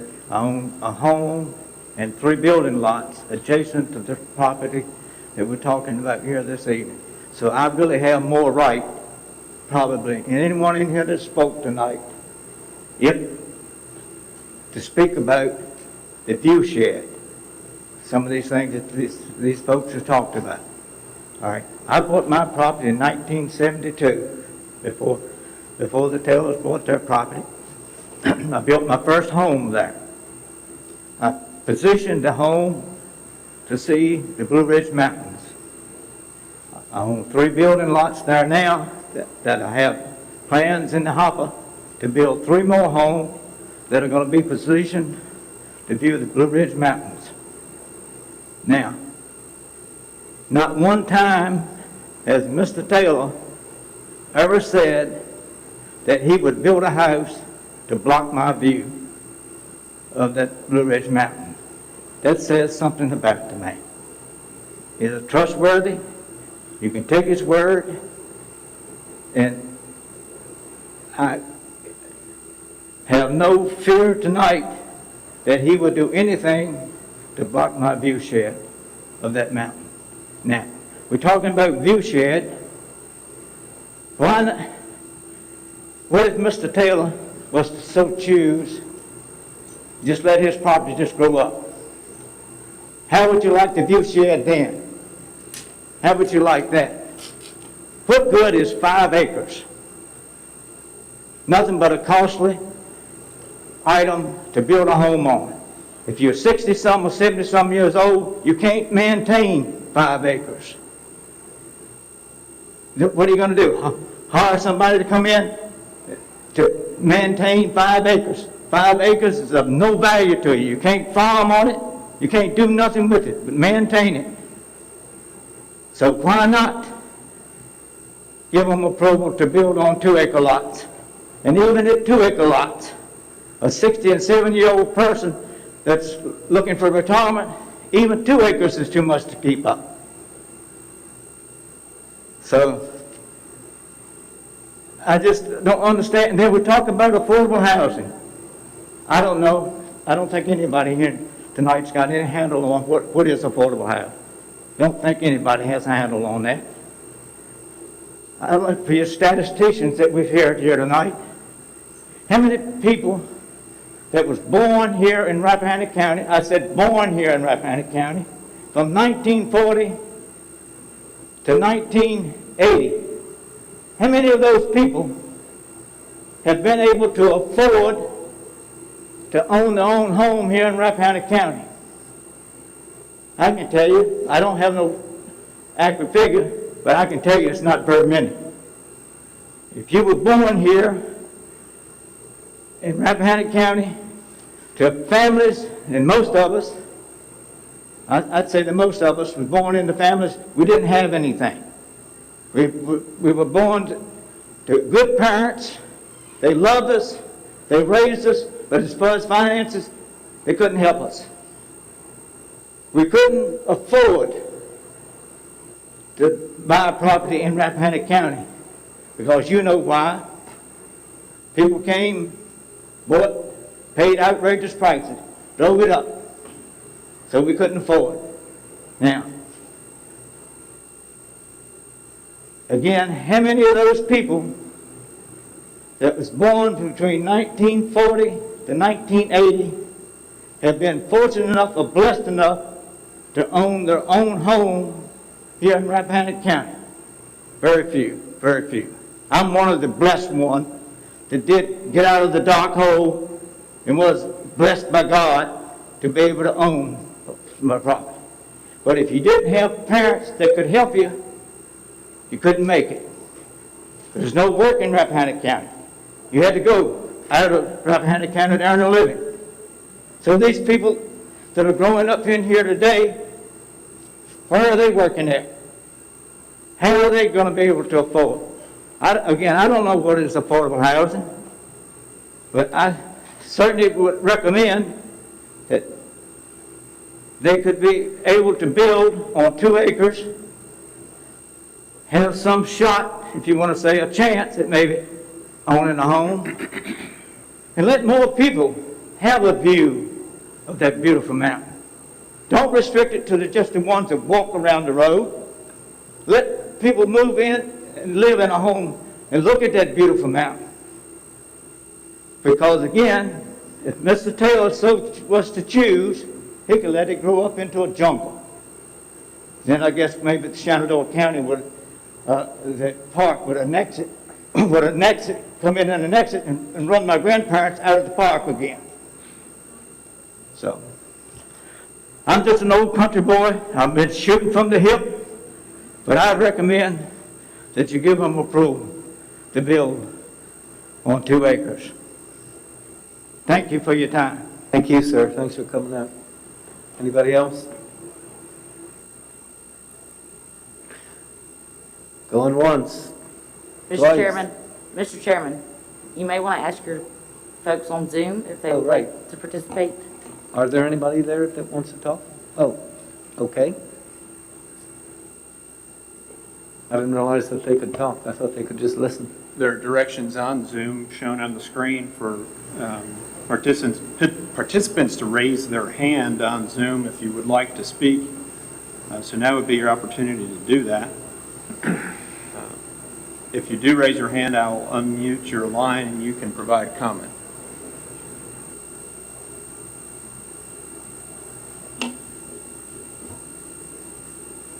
How many people are listening on Zoom? Can you tell? 6. Okay. I see no raised hands. Okay. Last call. Are you all done? Are you all through, as John Walker Jenkins used to say? All right. The public hearing is closed. Before we have a discussion, I'll entertain a motion from somebody to, and by the way, folks, a lot of you said we should approve it or not approve it. The Planning Commission only makes a recommendation to the Board of Supervisors. It doesn't approve or disapprove anything.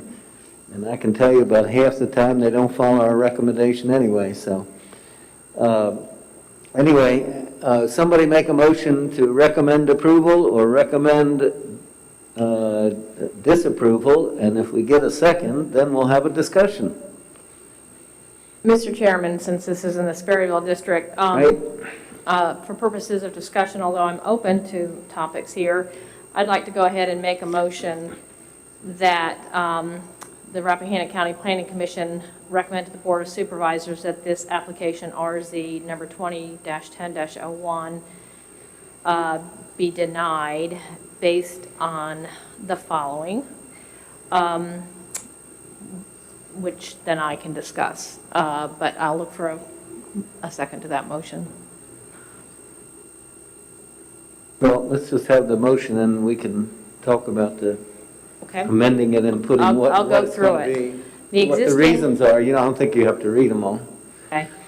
Well, I'll just say the existing zoning of R5 is compatible with the comprehensive plan in that it's consistent with the zoning of surrounding properties. It's consistent with the it encourages future residential development consistent with the undeveloped portion of the current zoning district designations, as the comprehensive plan says. It allows additional growth while reflecting the limited natural carrying capacity of the vicinity. It provides for gradual expansion from rural ag and conservation lands to the more dense historic villages. It recognizes the historic traffic limitations of the nearby village of Sperryville, and it respects the character of the existing area with a density that will not overwhelm the existing village character.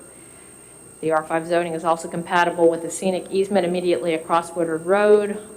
There are potential negative impacts from the proposed R zoning that could include potentially changing the existing unique and historic character of the tiny village of Sperryville by almost doubling the density of the nearby Main Street. Potential impacts to the sensitive Thornton River from increased runoff from impervious surfaces, uncertainty about the availability for sewer and whether septic fields will be needed because we don't know at what point these are going to actually be built and what's going to be available at that time.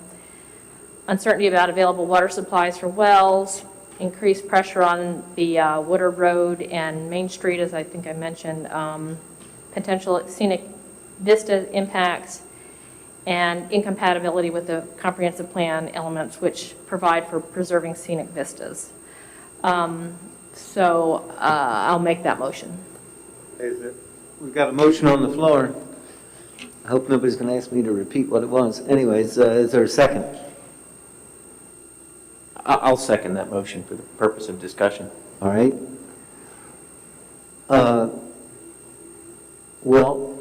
The floor will be open for discussion of the motion, and since it's your motion, Ms. Ishii, I mean, you sort of articulated most of what you had to say. Do you want to add anything to it?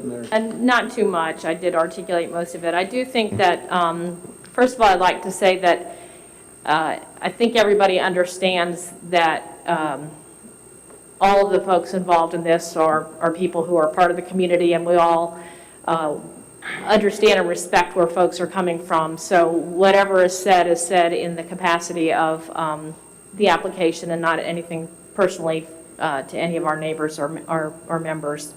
But I do think that a number of concerns are raised about this. The question is in twofold, whether the existing zoning is reasonable, and then whether there are potential negative impacts from the proposed zoning, and whether those justify changing this zoning, given that what we're supposed to focus on is the public welfare, safety, and good zoning practices.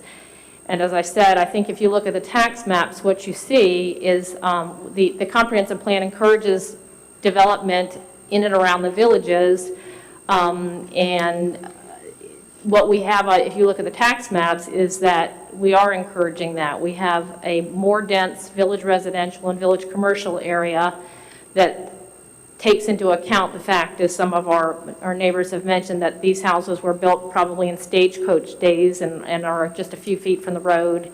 They're small houses, they're on small lots. From there, it steps down to R5 zoning, more or less encircling those areas. And R5 takes into account the fact that you can build, and there's plenty of build-out potential in these various R5s that surround. In fact, there's lots of build-out potential there. But that zoning, in my opinion, takes into account the fact that a lot of the natural carrying capacity of the lands around Sperryville is pretty limited. There's steep slopes, as we know. There are floodplain issues, and if anybody doubts the water capacity issues, there was a groundwater capacity evaluation study done for the Rappahannock County Planning Commission by NSAT Corporation on July 8th, 1996, and that document stated in the end of their executive summary, despite relatively abundant theoretically available recharge and limited current usage, much of the study area, which was Sperryville, should be considered somewhat sensitive to groundwater withdrawals, i.e. wells. If groundwater withdrawals increase in the future, and particularly if high-yield wells are pumped at high withdrawal rates, the limited groundwater storage potential and poorly developed fracture network that exists over much of the area will increase the likelihood of widespread impacts to water levels in existing wells. Wells with marginal yields and those with only limited shallow water-bearing fractures would be at the greatest risk. So I think that the R5 zoning that we see there does take into account the limited natural carrying capacity of these surrounding lands, and therefore, in my opinion, the existing zoning is reasonable and totally in line with the comprehensive plan's recommendations. As I mentioned, and I think I don't need to go in depth on potential concerns, but I think there are concerns outstanding that haven't been addressed without a little bit more detail. It's hard to know what the traffic impacts will be, although I do note, as folks say, that there are 2 choke points on either end of Woodard Road that would be very hard to mitigate. There are also existing traffic choke points on Main Street in Sperryville, and there's really no way to widen that street either, but one of those exits off of Woodard Road would dump directly onto Main Street. Even though there aren't a huge amount of differences in the houses here, even in those areas a small amount could be significant. So I think, however, for me, the biggest concern is probably the potential impact on the adjacent community. I think Sperryville is a very historic and very unique place, and I think at last count, there were probably 13, 14, 15 houses on Main Street in Sperryville. So adding between 13 and 18 houses up there basically doubles Main Street. If you're talking brand-new houses on 2-acre lots on a very scenic hillside, maybe they'll be affordable, although I don't think we have enough information to know that. But I certainly think there's potential for very lovely, I'm sure very expensive new homes to be situated on that hilltop. And the more homes you have, the more it changes the nature of the little town village of Sperryville. So for my part, I see concerns with the proposed zoning. I think that we made it clear in the comprehensive plan, whichever version you look at, that we weren't interested in or needed to change existing zoning since we have an enormous amount of build-out capacity already, lots of land to develop, that we don't need to be changing zoning now. We should stick with what we have, which at least for Sperryville looks adequate. So thank you very much. Thank you. Mr. Kohler? You're at the opposite end of the county, so you can go next. Thank you, Mr. Chairman. The Taylors are solid citizens of Rappahannock. Been here a long time. I have great respect for them. And I think that Tom is a good builder, and I know that he would do a good job. I do not have concerns about the applicant's good intentions or abilities. The PC struggled with maps to guide village development and recommended approval to the Board of Supervisors on a 5-2 vote. The Board of Supervisors struggled with the maps and voted not to approve on a 3-2 vote. The county needs to decide where it wants to go. As some background, there are 54 maps called tax maps showing all the land parcels in the county. They're basically hand-drawn from deeds and plats and are reasonably accurate, but sometimes very inaccurate. Of those 54 maps, 21 contain RR5 or Rural Residential 5-acre zoning. The total of RR5 zone land in Rappahannock is approximately 2,500 acres. The largest contiguous area of RR5 is Amosville. This would be the first potential rezoning that I'm aware of an RR5 piece, and sets a precedent. Perhaps not a perfect one, as all rezonings are dependent on their specific factors, but it still sets a precedent for rezoning other RR5 lands to R2. The elephant's trunk under the tent, so to speak. It is fairly debatable the current RR5 zoning is reasonable. Until the county definitively determines where growth should actually occur, I am concerned it is premature and misguided to begin the process of upzoning land. That's all I have to say at the moment.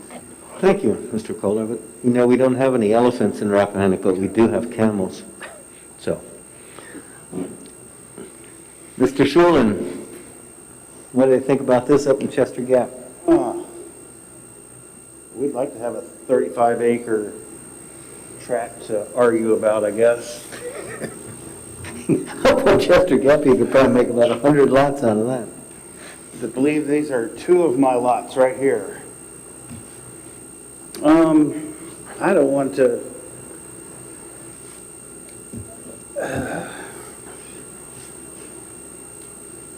There's things that get sent in emails and comments made that I go up there and I try to see for myself the view shed. I wish someone could take me up there and show me this view shed that's going to be destroyed by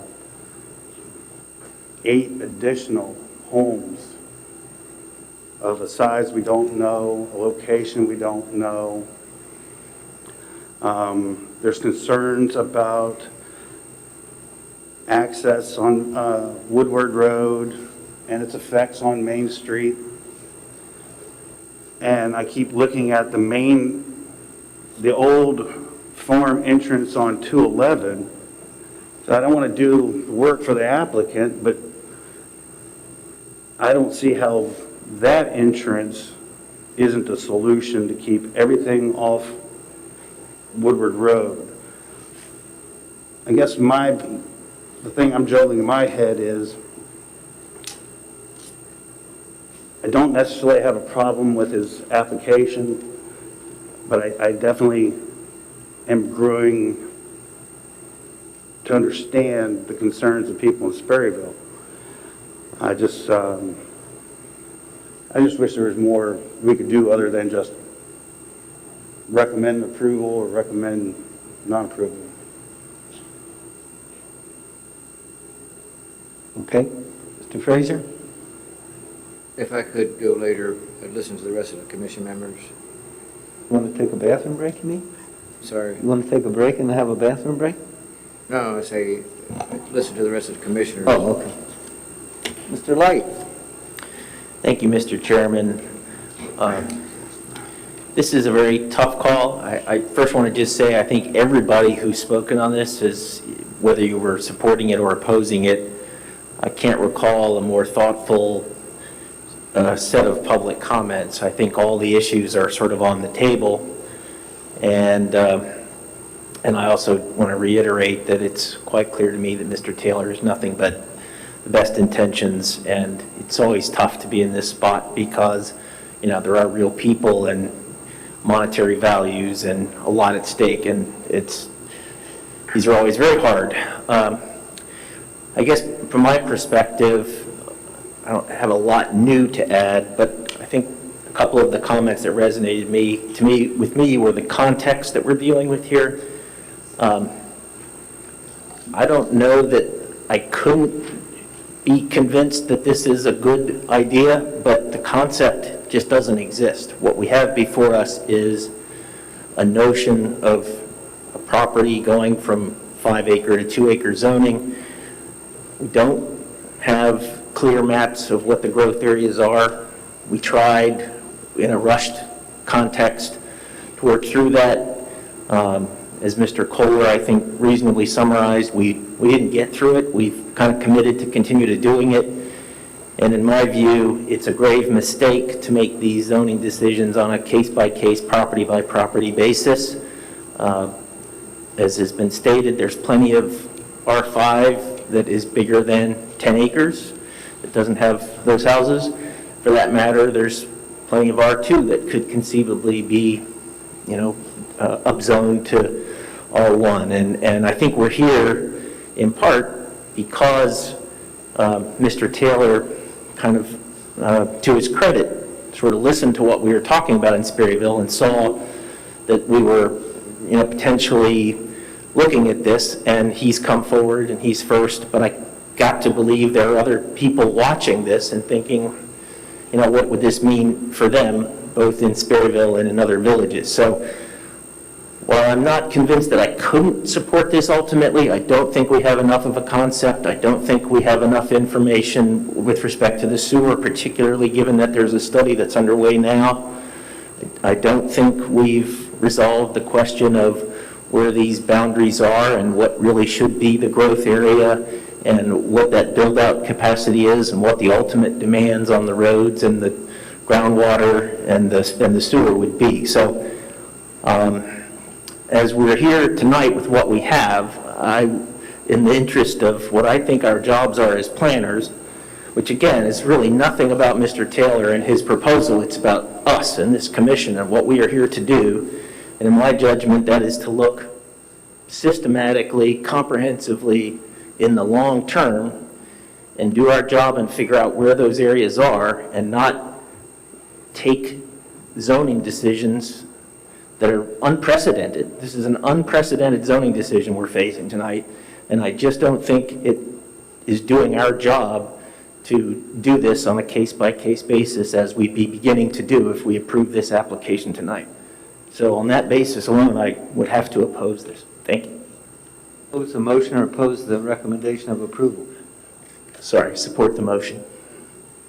Mr. Henry?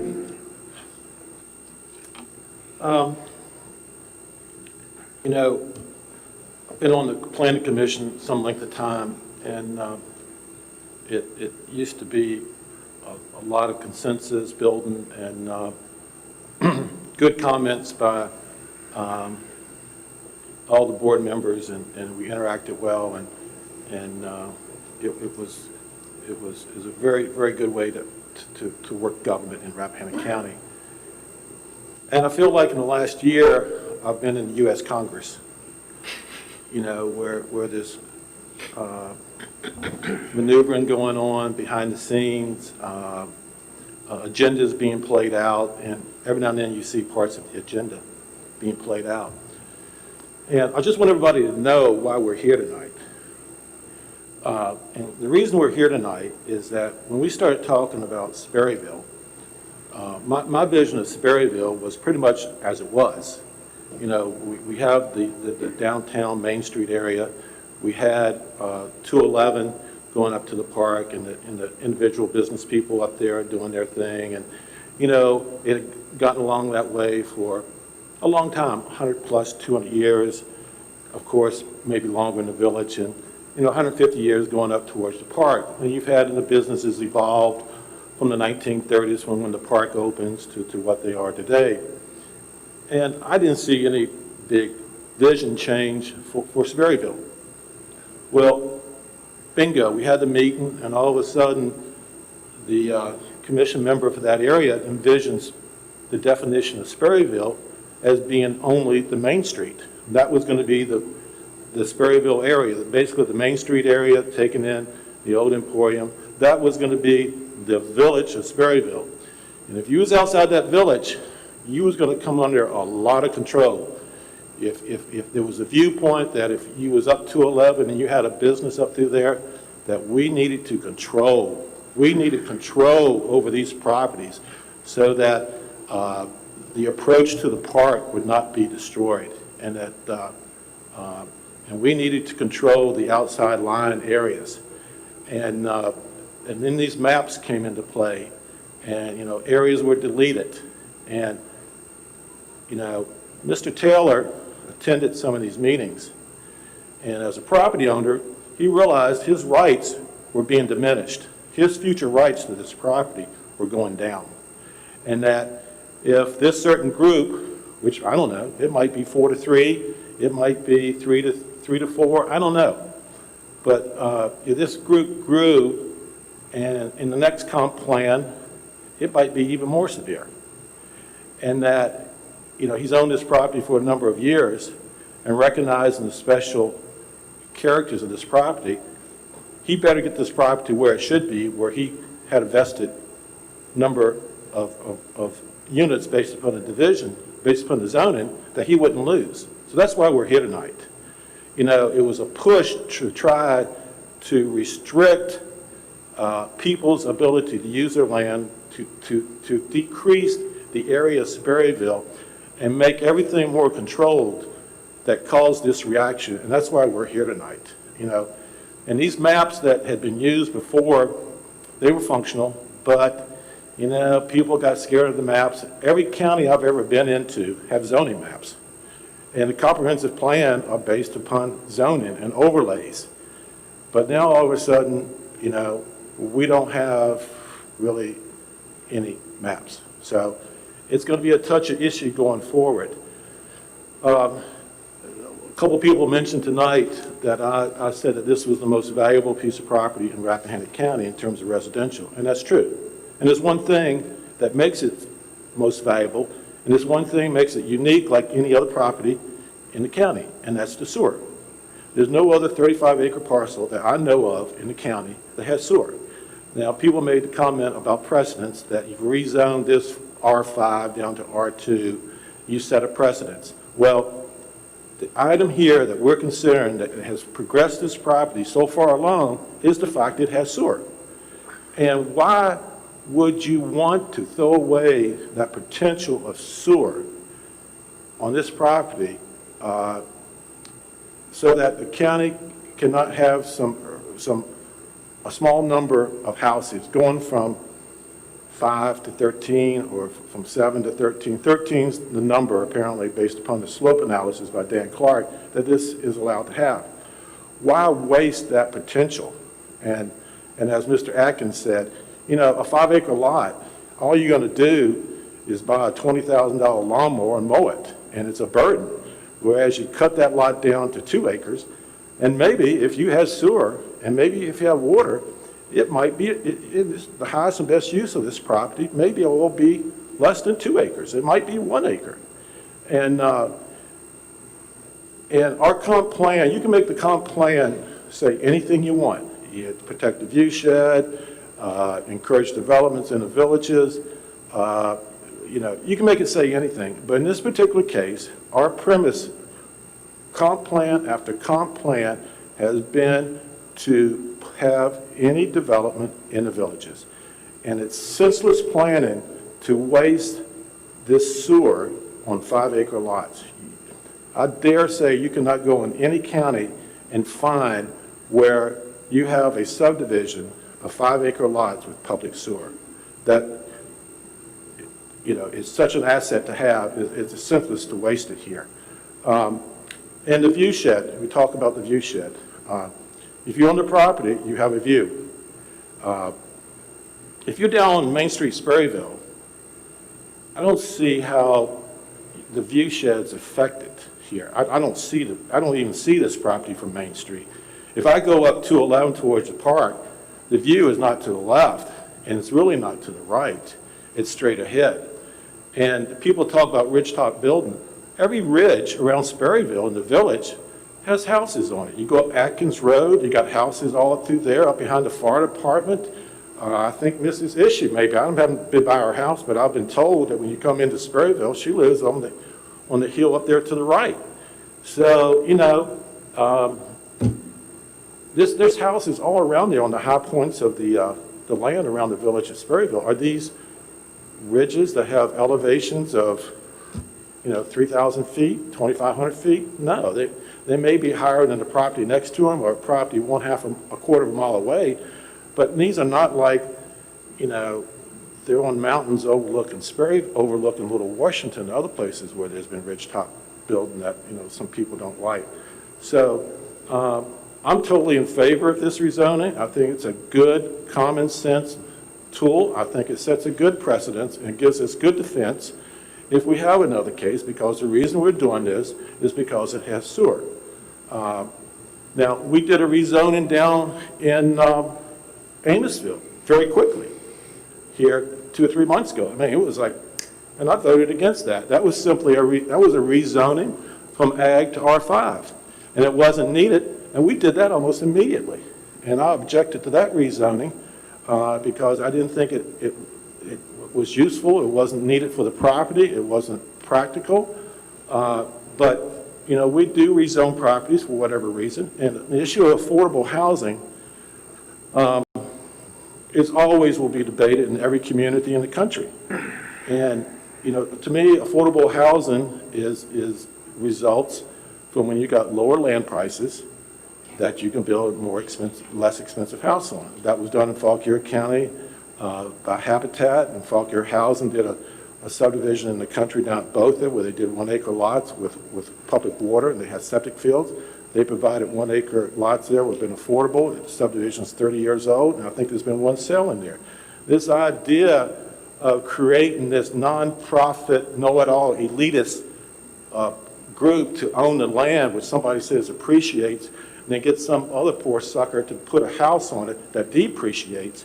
I mean, I think that's what went on with housing in USSR, didn't it, David? Back in the 50s and 60s, you know, that's how they ended up with. Я там не был в это время. Я там не был в это время. You'd say that. So, you know, that's crazy. I don't know what you call that, a co-op, condo, or whatever, but I've never seen that ownership in this area, and I hope I never do, because I think that's going to lead to the beginning of slums in Rappahannock County. There's 2 people here tonight that made great comments, the first speaker and the last speaker.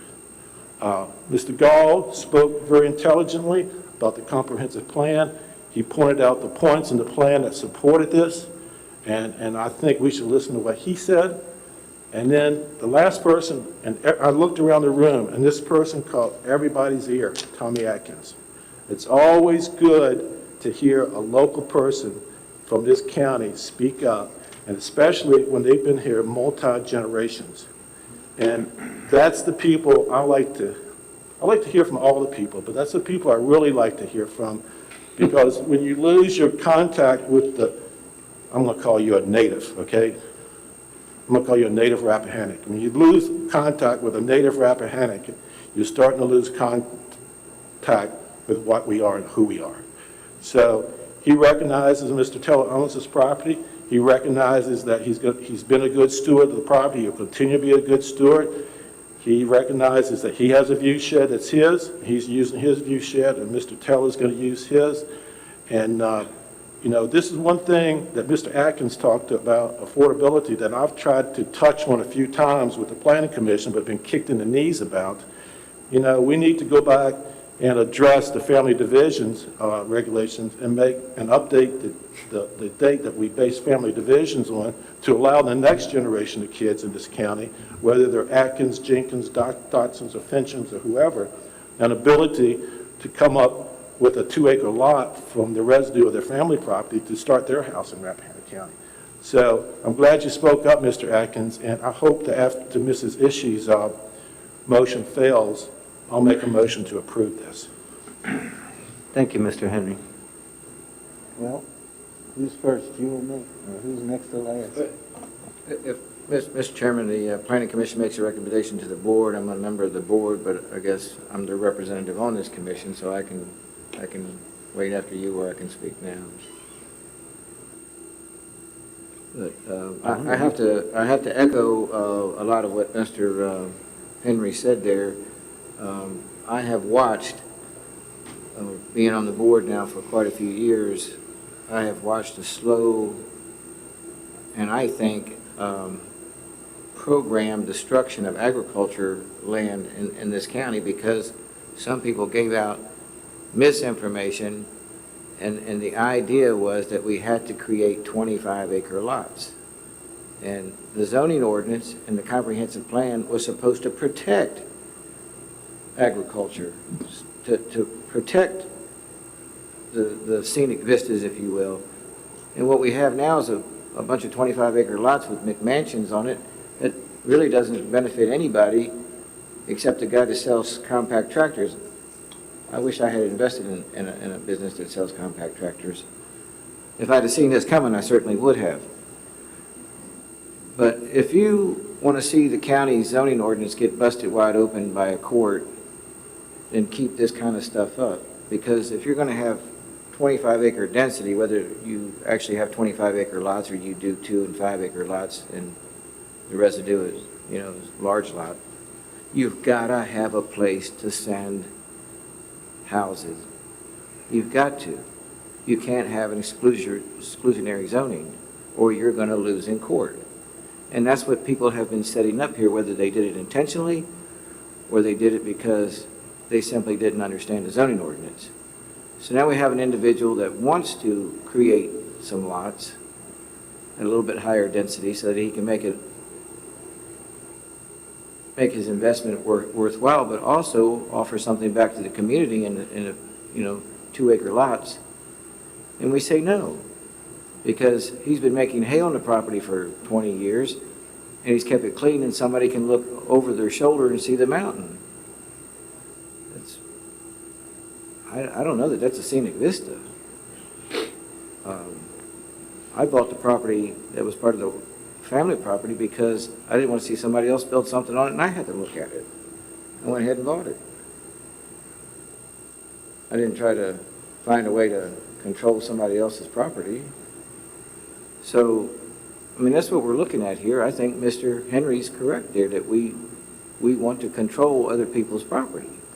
But at the same time, we are setting the stage to basically have our zoning ordinance tossed out by a court because we don't have a place for people to go to.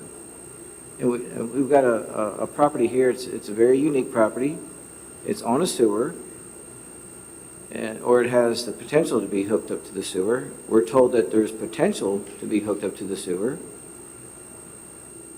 and we say no. I don't really understand that. That's it? Go ahead. Thank you. Before I say what my comments are, I want to note for the record, as we alluded to earlier, that the commission got a number of cards and letters and emails from various people, and I just want to make sure that they're in the record. You're not leaving, are you? From Michael Phillips, we got a letter. From,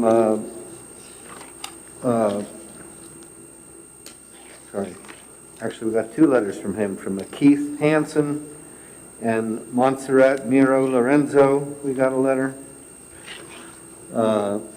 Chairman,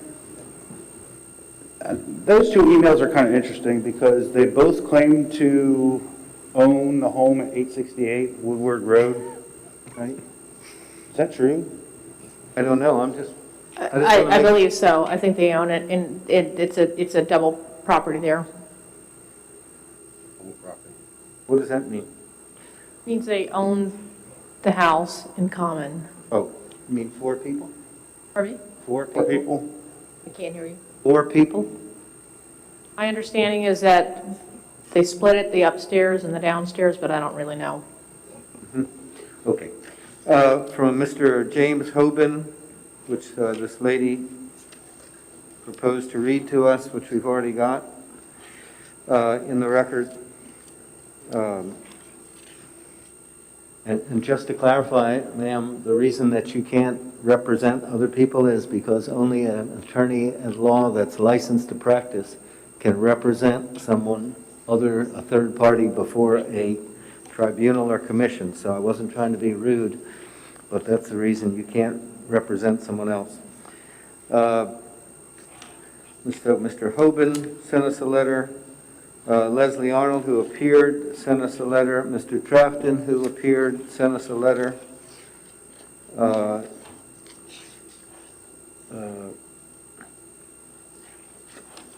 Just about to the end, and Mr. Sutton sent us a letter.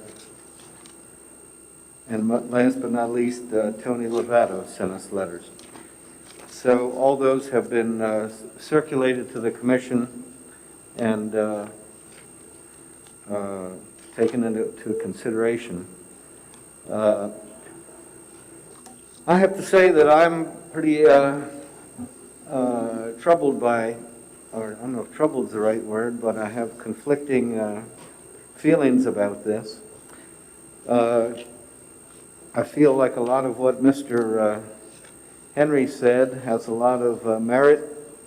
I also want to commend all the people who spoke, because they all did a pretty good job, and as Mr. Light said, this was one of the better public hearings that I've been to, and I've been to a lot, where people spoke to the topic.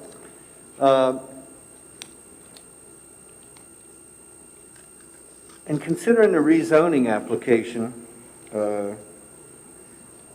there's a number of factors that should be taken into consideration. And I'm referring to the Albemarle County Land Use Law Handbook, which Mr. Curry provided to us some time ago.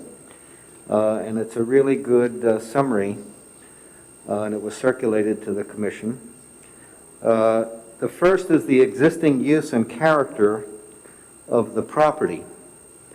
And that is, as it says here, relevant to understand whether the existing use and zoning is reasonable. And courts will also look at the abutting property. Well, some of the abutting property to this tract is agricultural, and some of it's residential. In fact, some of it's village residential, so it's kind of mixed.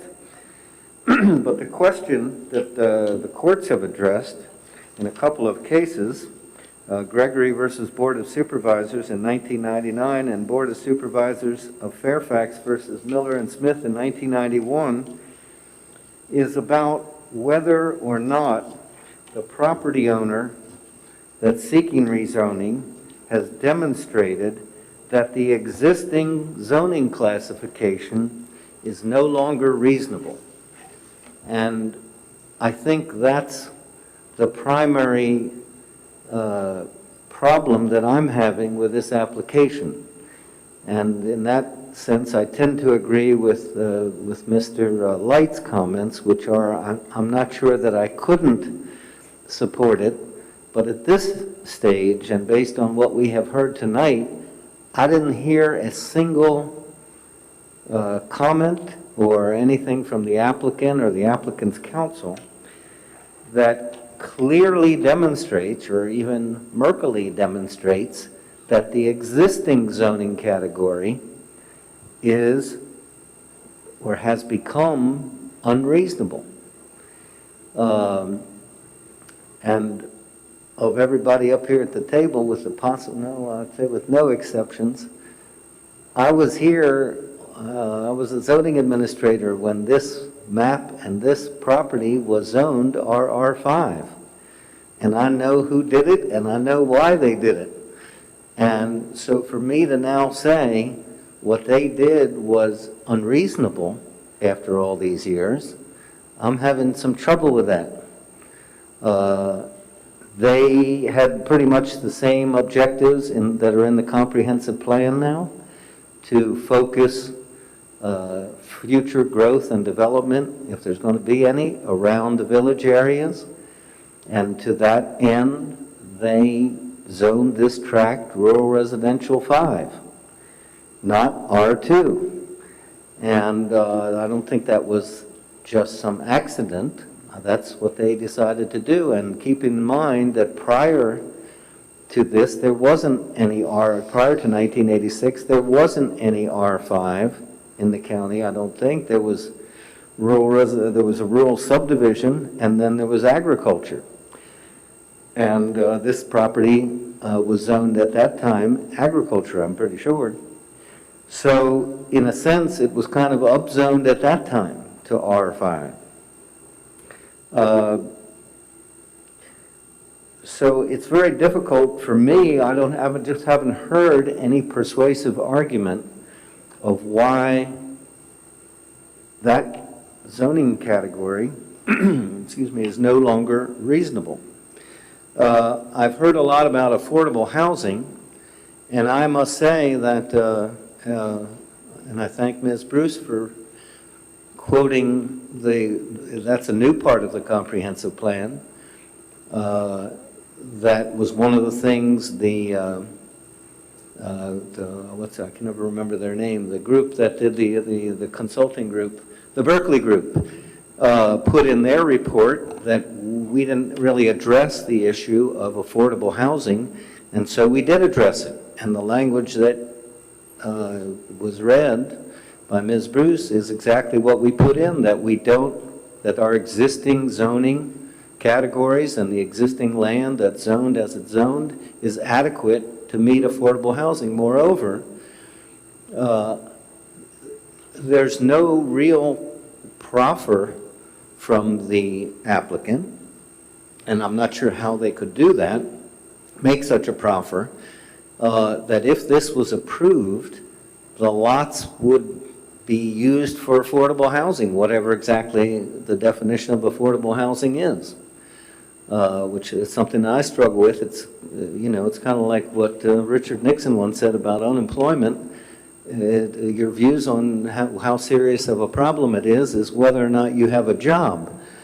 And in this case, affordable housing, there's no way to guarantee one way or another way that the houses could be little McMansions, or they could be little houses that are, economically feasible for people to buy. So I don't see any way in our current zoning ordinance to restrict that or to guarantee in any way, shape, or form what would ultimately be built on there. And some people have referred to Tom Taylor and his family, and I agree with all the nice things they said, but it's not about the applicant, it's about the land.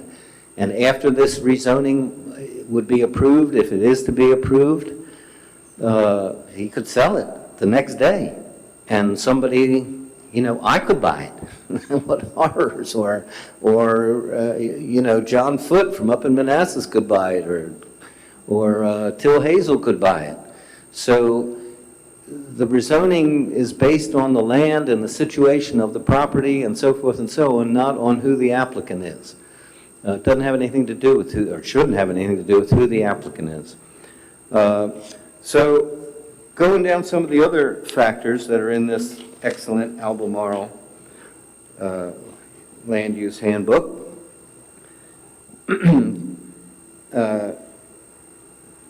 The next one is consistency with a comprehensive plan.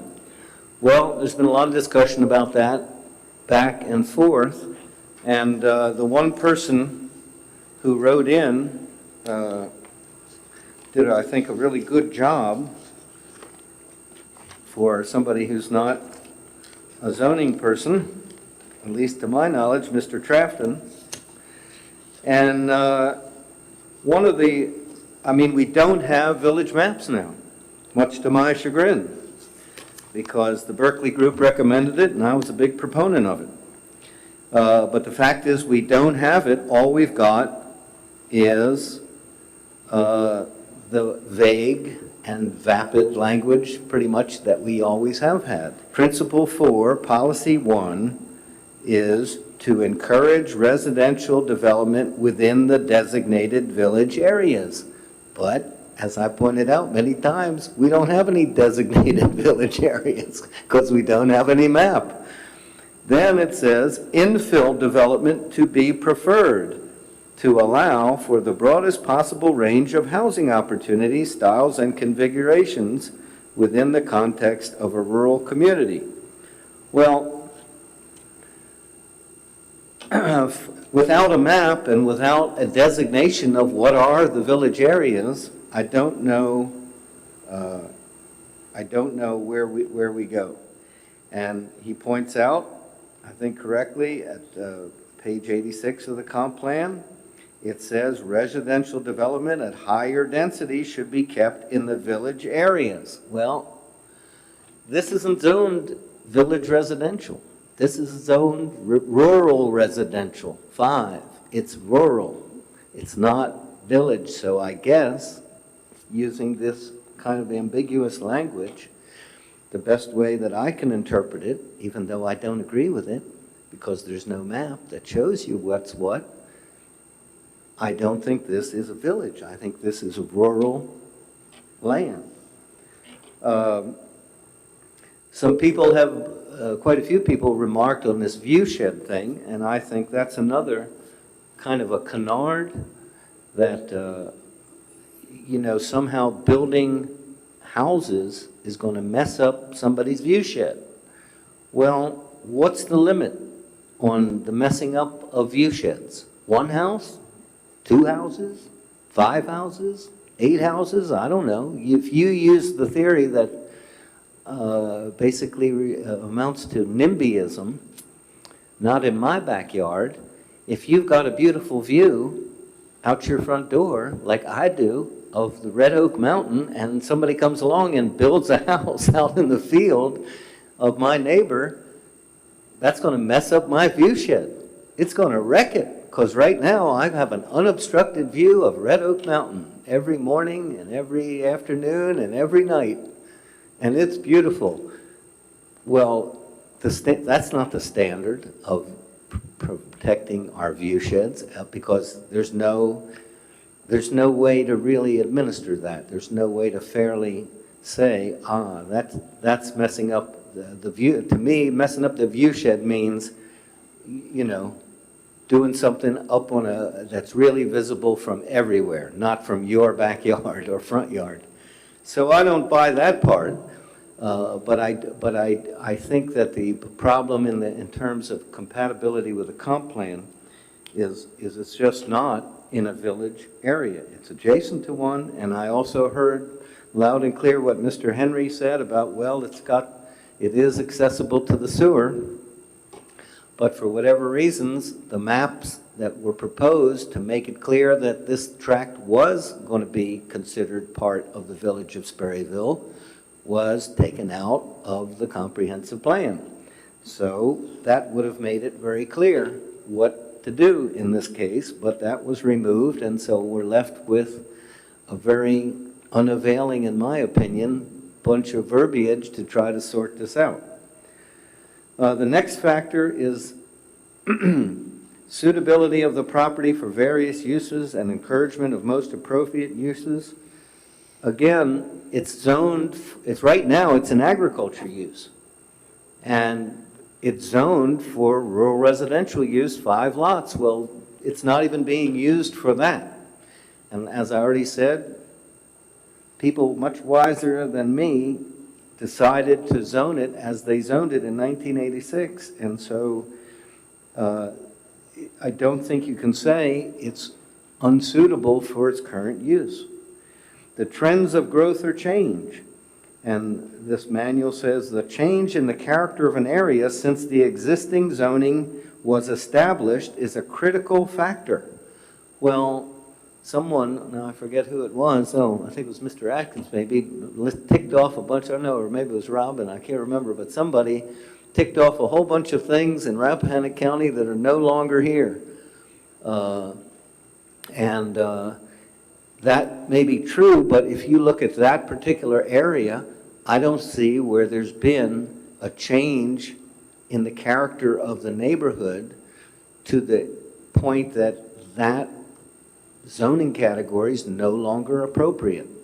It's pretty much, there may be 1 or 2 homes on that road that have been built since 1986, but in general, it is pretty much just the same as it was. And in that event, I think to change the zoning category is inappropriate. There's got to be a showing that the current zoning, because of some change in the neighborhood, makes it inappropriate. There are some other factors that are here, most of which aren't very relevant to this particular application. But I've just got some problems with it, as I said, that are, unfortunately, again, our zoning ordinance doesn't have a requirement in it that the applicant on a rezoning application submit a proposed plat or even a concept plat, as Mr. Light alluded to. All we have is a request to change the zoning on this. We haven't got even a hint. We have a hint of how many lots, but what the layout of the lots will be, we don't know. Where the entrances and exits from the property, will it all go out onto 211? Will it be restricted and so that it can't go out on Woodard Road? We don't know. So we really can't make an intelligent evaluation of how real or imagined the concerns of the neighboring property owners are about the traffic and all those implications. That it may be an issue and it may not, depending on what they do. And that kind of information, I think, is something that ought to be a part of it, but again, it's not required, but there's no prohibition of putting it in, and we have nothing to go on. Nothing. So, in its current state, I don't feel that I can support recommending approval. And I'm not sure that I agree with, one thing I haven't touched on is the sewer. I think, again, that's pretty much a total non-factor for the reasons that Mr. Sharp alluded to. Currently, the sewer system's got plenty of capacity to handle this without any question. And even if it didn't have it, as Mr. Schulin could tell you from his experience up in Chester Gap, on a 2-acre lot, you could have a drain field. Or they could designate some area and have a private sewer system treatment plan of their own and put it on some area of the property that, because of the slope or this or that, maybe isn't suitable for a residential lot. Or they could just vacate a couple lot lines and have a couple fewer lots and put it in there. They could. So to me, that's another kind of red herring argument. And all this business about how many gallons of and what the infiltration rate is, whatever's leaking into the sewer system, as Mr. Sharp said, is leaking in through the old drain tile, or what's that stuff called? What kind of tile? What? Terracotta tile drain pipes that I don't think between the sections there even have any sealer in them. And so that's the problem that is causing the infiltration problem. If there would be new houses built, that's, as he said, there's going to be PVC pipe going right from the house right out to the septic tank and thence right into the sewer system. So whatever infiltration problem there is or may be right now is not going to be made any worse or any better by building 10 new houses or 20 new houses and putting it on the system. And not only that, it would help lower the cost of, it would spread the cost of the operation of the system. So that's an offsetting benefit that nobody mentioned. But I just don't think that's really an issue in this particular case. I think the main thing is it's zoned the way it's zoned, and it shouldn't be changed unless there's some compelling reason why that zoning category is no longer appropriate, and I haven't seen that yet. So I would either support just a motion to deny it. I'm not going to support Ms. Ishii's motion because there's too much in there that I don't really agree with, especially about the sewer part. So I would support either a kind of a plain Jane recommendation of denial at this point, or to table it and let the applicant maybe cure some of these defects and come back with a modified proposal that would contain at a minimum some kind of a plat or a concept plan of what they're going to do. If I could, Mr. Chairman, I don't want to take as long as you did to... You couldn't take, nobody could do that. But anyways, that's it. But at least you didn't ask me to say it again. Historical perspective, you know as well as I do that the zoning ordinance was started approximately sometime in '83. The bulk of the work, the public meetings, was done in 1984. The Board of Supervisors actually held a public hearing in 1984 and then sat on it until 1986 when they adopted it, which was probably, you couldn't do that now because it was way past the public hearing when they adopted it. I don't believe you could do that legally now, but... Right. Anyway. I'm not sure the dates are right, but anyways. The thing is, if the sewer system went online around 85 or 86, that was actually after the public hearing, after these zoning maps and the crayon and everything else was done. So I don't think... It was at or about the same time, right? Yeah, so I don't really think that that's really a big issue, other than maybe what color crayon they used at that time. But the fact is, you spoke so long, I think I forgot most of what I was going to say. It worked. But the problem is if we ask every applicant to spend thousands of dollars on concept plans and drawings, and then, the Planning Commission recommended denial, and then the Board of Supervisors actually acted on that recommendation, then every applicant would have spent tens of thousands of dollars maybe and not get anywhere, and nothing would ever happen in this county, which is basically what used to happen about 20 years ago. The Planning Commission was made up of a bunch of Mr. and Mrs. No's, and the Board of Supervisors... How do you spell that? N-O-S-E or N-O''S? We'll use that at another meeting. But anyway, and we had a lot of people, mostly the people that lived here for generations, figured that you couldn't do anything with their land. And they didn't try, because it was a waste of time. So I really am opposed to the idea of this concept plan. It's whether this property, this area is suitable to have 2-acre lots. And I guess that's the question before us. Not so much this property, but is the area, are 2-acre lots compatible with that area?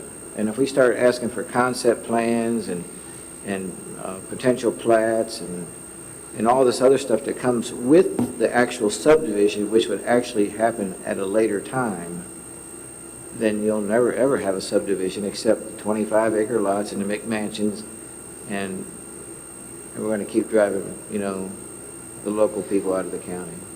Because the banks require that the bulk of the property value be in the improvements. So that's your affordable housing issue right there. if you have large, expensive lots, then you're going to have large, expensive homes, and you will have no affordability. Mr. Connick, what makes this thing a different issue is the sewer.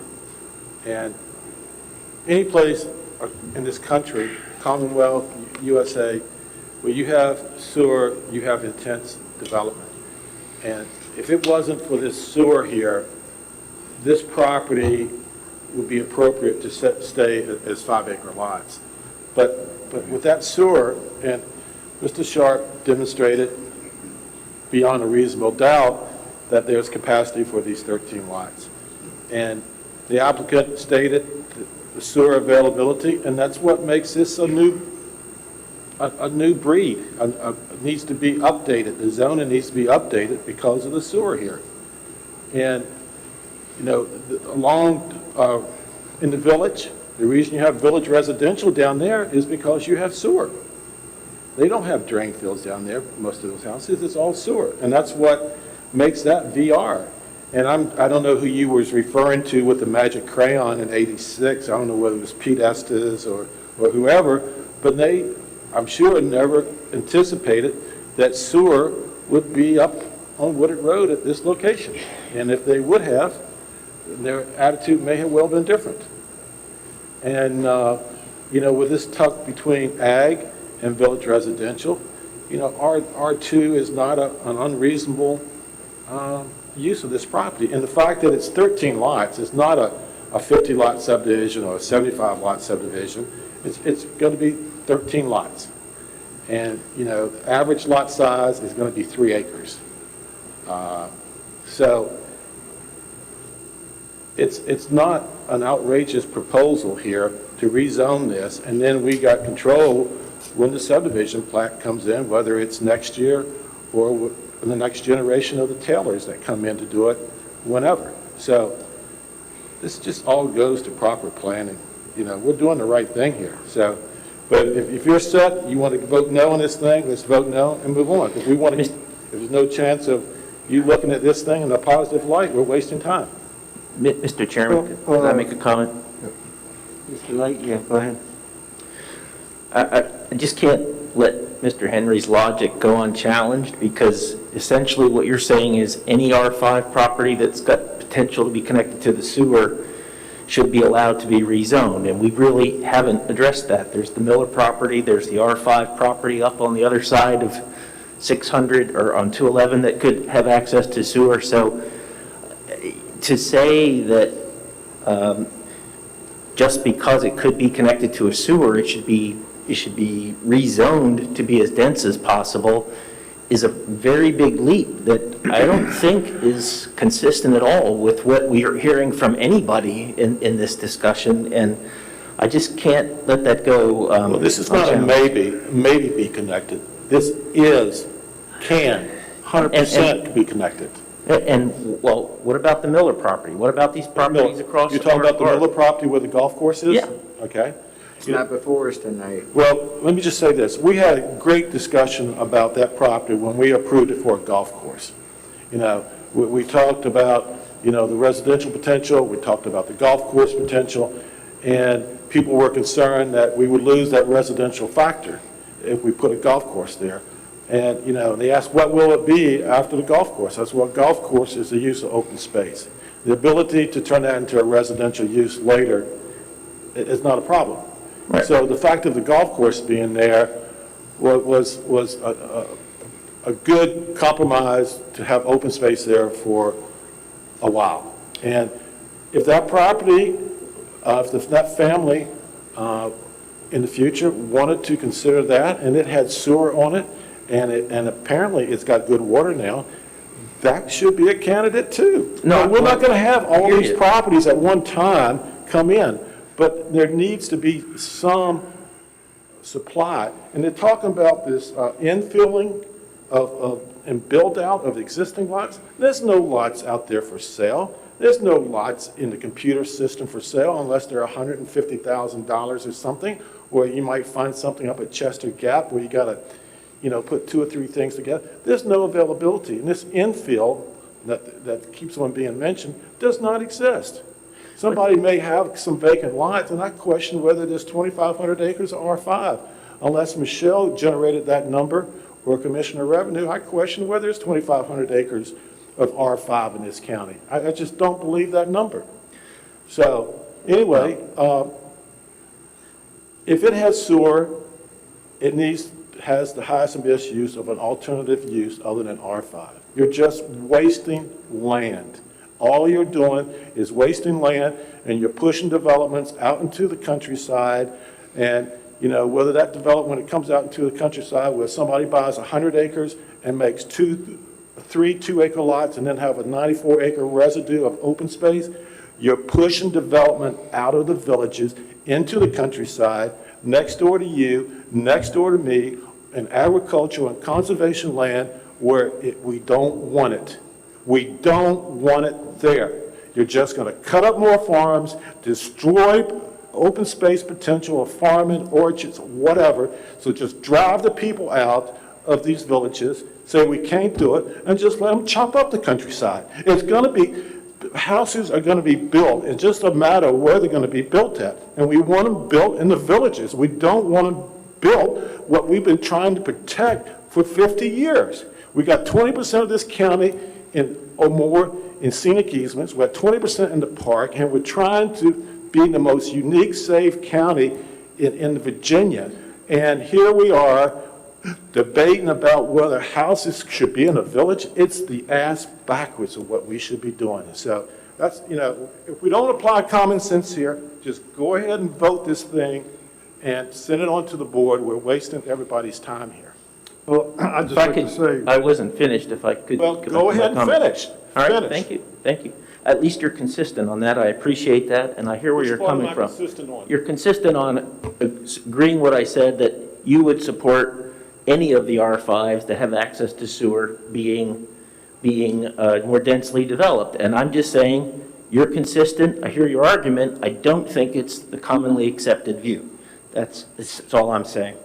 With respect to the point earlier about we can deal with all these things at the time of a plat and a plan, well, that's the point at which we've given up the ghost. You know, the engineering work is done. We're not going to get in there and, you know, and modify a road. This is when it's on paper and it's a concept, is when it's cheap. It's later when they come in with a plat that we're not going to want to stand there and say, let's move this house over here. That's just not planning. It should be, the reason that proper planning is to get a concept is that it doesn't require all the engineering drawings and that kind of investment. So we're not asking for a great deal here.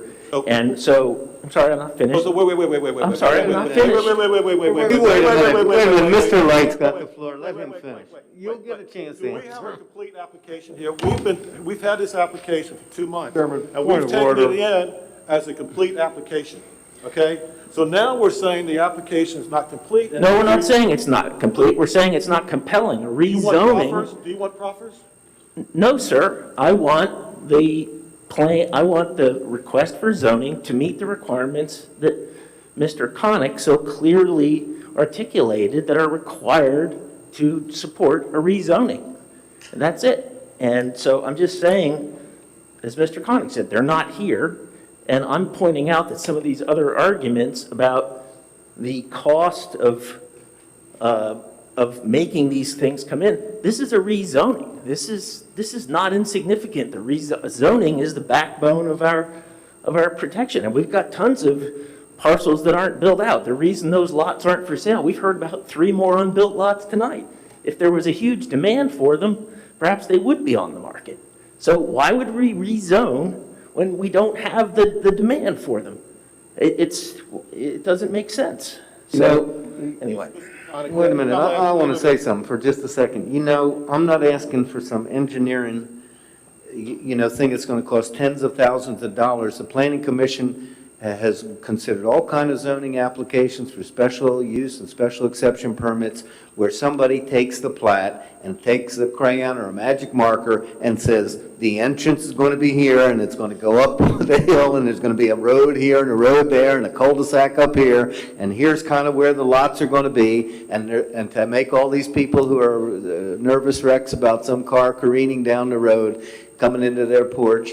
There's not going to be any entrance onto Woodard Road, or there is, or the sewer's going to come in part from up here on Woodard Road, and part of it's going to come in from down there on 211. We don't know anything, and you could do all that with the plat that they've already, I mean, they've already got a what do you call plat, a perimeter plat. They could take that and mark it up and give us something, and it wouldn't cost, $100. Just to give a sense of what it is we're approving or not approving. And I agree, I'm sorry, but I agree with Mr. Light to wait until they come in with the plat after it's already been rezoned, it's the cart, or the horse is going to be out of the barn at that point, since we're using all these animal things. That's the way the ordinance is written right now. Well, unfortunately it is, but it doesn't mean that everybody's got to approve everything or recommend that it be approved just because it's old and outdated, and the Planning Commission and the Board of Supervisors have been sitting around whistling Dixie for 35 years, not keeping up with it. That's not an applicant's fault. I agree it's not the applicant's fault, but it doesn't matter whose fault it is. So why did we approve this application in Amosville so quickly on a rezoning down there from ag to R5? Because we put it, I think because it was being put back to the way it originally was. But why did it need to be done that? We did it without questioning why. Why did we do that? There was no future use detailed for that 5 acres in their plan for their larger site of whatever it was, 20-some acres. We approved that in 30 days or 45 days. Why do we do that so fast and treating this applicant differently? Because it wasn't going to lead to any more buildings or lots or houses, and it wasn't going to affect any view sheds. Well, we never looked whatsoever. for a site. We never looked for a site plan there.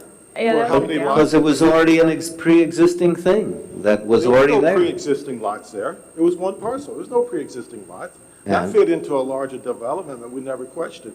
And here, we got a property that's going to be average lot size of 3 acres, and common sense tells you that the lots are going to be close to the drain fields, close to the public sewer side, and going to be up away from the stream. Common sense tells you. Well, if that's all true, let them take a magic marker and draw that up on the plat. I'm sorry, and hand it in. I'm sorry, but common sense doesn't tell you anything. We have an application to upzone a property from R5 to R2 with no reasoning and nothing except a desire to upzone it. And there's no plan, there's nothing, and I don't see why we would set a precedent of creating of rezoning a property and set that precedent for the rest of the county. It doesn't make any sense. Mr. Kohler, I'm glad you used the word precedent. That's a very excellent word for you to use tonight. I would ask you to recuse yourself from voting on this with a conflict of interest you have on past receiving of funds from the applicant. I believe you're the managing broker of Real Estate 3, right? I am. You're a managing broker? I manage this office, yes. And your agent was here tonight speaking? There is an agent here, yes. And money flows into your office, and you dictate based upon percentages of this and that where it goes? No, I do not. You don't? No, it goes to Real Estate 3, a larger company, a solely owned company down in Charlottesville. I've received nothing from anything that Mrs. Macula does. Your commission's not different whether, your office commission is not different whether it's $10 million or $100 million? I receive nothing from Mrs. Macula's commissions. No. That's not what my question was. Volume. Do you receive a bonus on volume? No, I do not. Am I mistaken, or is there a procedure for determining any conflicts of interest? Maybe, or I believe Mr. Curry is he still our ethics officer? Maybe We don't have an ethics officer, because we're the planning commission. I thought he acted as an ethics officer. Well, Mr. Kohler, just in the spirit of transparency, based upon this relationship here, I still think that you have a conflict here that you need to recuse yourself from here. So you might as well, you want to keep this thing clean and everything, and I think it's very appropriate if you excuse yourself from voting. That's all I'm saying. I think it's up to Mr. Kohler, and if he has the option to get an opinion from the county attorney, Well, or the Commonwealth attorney, or the ethics board down in Richmond, Sometimes the appearance of I of agree with events you. is Mr. Chairman, a lot could I- greater than the could I I reality. agree with you, but it's not, the commission doesn't have any authority to It's tell on him. record now. It's on record now. All right, it's on the record, so, but the commission doesn't have any authority to tell him he must recuse himself or not. He does it, he does or he doesn't do it at his own peril, and if he violates the Conflicts Act, and Mr. Goff wants to prosecute him for it, I guess that'll be his, he can lose sleep over it tonight, but I would lose my sleep. I have no conflict, and I will not lose any sleep. Mr. Chairman, if I could perhaps Sure, request Mr. on a Light. procedural question. I believe, Ms. Ishii, I'm wondering if you might want to reconsider your motion. Thank you very much, Mr. Light. Yes, I will be happy to reconsider my motion to simply state that the Rappahannock County Planning Commission recommends to the Board of Supervisors that RZ number 20-10-01 be denied by the Planning Commission, by the Board, By who? By the Board of Supervisors? by the Board of Supervisors. And I will re-second. And I'd like to call the question. All right, is there any further discussion? You just called the question. Who's the parliamentarian, you or me? I don't know if you heard that, he just called the question. Well, it's a new motion, so I don't think it's proper to call the question. Fair enough. I'm amending the motion. I mean, she amended it, so is there any further discussion of the amended motion? All right, hearing none, let's take a vote. Ms. Ishii? Yes. Mr. Kohler? Aye. Mr. Schulen? No. Mr. Frazier? Hey, Mr. Light? Aye. Mr. Henry? Abstain.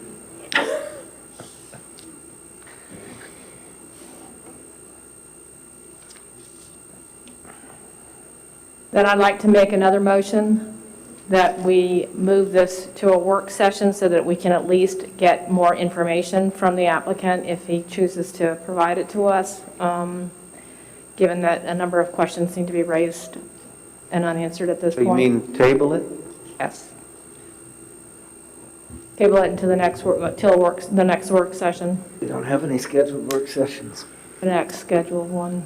You have to just table it and then move to untable it at the appropriate time, so. Then I so move. All right, there's a motion to table it. I'll second that motion. Mr. Light seconds.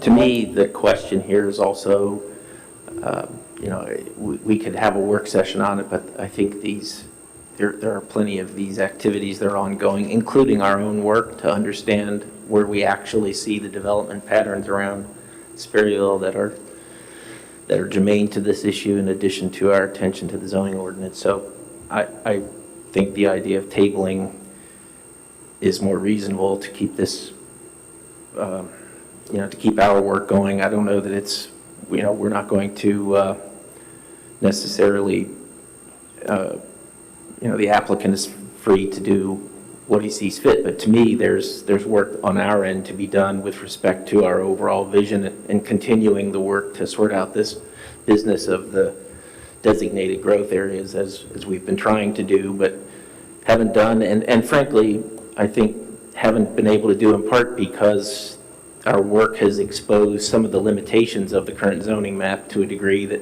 was certainly not apparent to me before this exercise. Okay, any further discussion?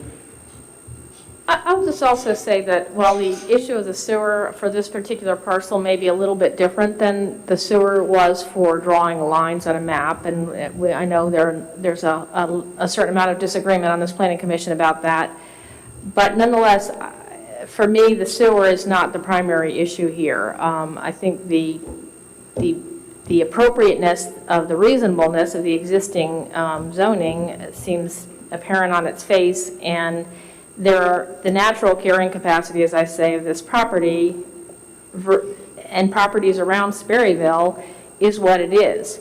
I just read you from a study that was done, that was asked for and done for the Planning Commission 20 years ago that's still relevant. I will say, I do live on a little bit of a hillside in Sperryville, and when somebody re-upped their well, they had a cistern, one of my neighbors, and when they drilled a new well, my water pressure dropped in my well. So there are issues that, there are reasons why there's R5 zoning around there, in my opinion. So I just will make that point. And I'll also just add this. I'm not sure what folks mean when they say somebody's trying to control development or zoning. I will say that the zoning is what it is around there, and I certainly am not aware of anybody trying to take away zoning that people have. Mrs. Ishii, you came in and you specifically determined that the village of Sperryville was Main Street and everything else was outside. You fought hard to exclude the 211 corridor of all those small business owners up through there, out of the village, out of any ability to grow, and you wanted to control them. You wanted to control that whole area, and you wanted to control these other areas outside the downtown village area. That if you go back and look at the minutes, you look at the video, we fought about that, and we're still fighting about it. Right, look, we got, this I'm is, just, all right, fine, but it's not relevant to the motion. She makes a statement, All she right. makes a statement. I think you answered her. Okay. Go back and look, and you'll see your voice. We've got a motion to table this, and it's been duly seconded, so all in favor of tabling it, say aye. Aye. Aye. Opposed, say no. No. Got Mr. Fraser and Mr. Henry? Okay. How'd you vote, Brian? You voted what? Table it. You voted on? Okay. All right, so the matter is tabled. Thank you all, those of you who spoke. Mr. Chairman, could we take a brief recess? I think so, that's a good idea. Let's take 5 minutes.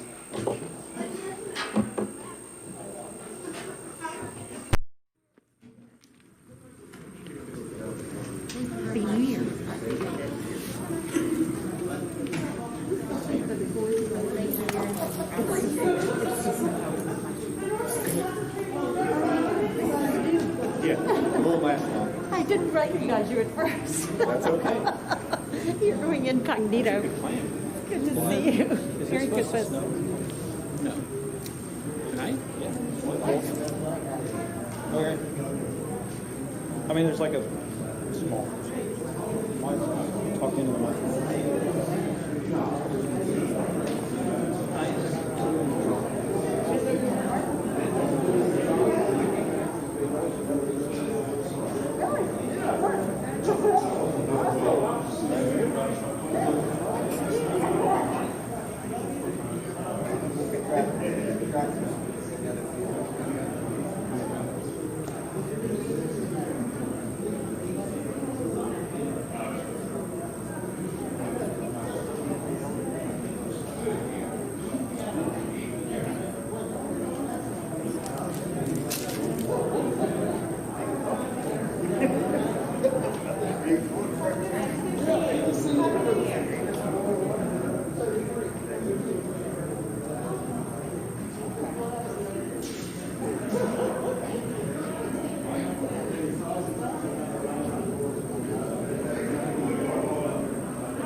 had their hand in the back of the room.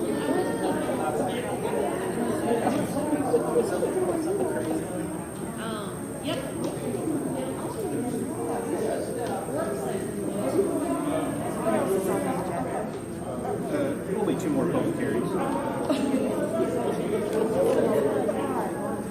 People are tired out now, they won't worry about the other two.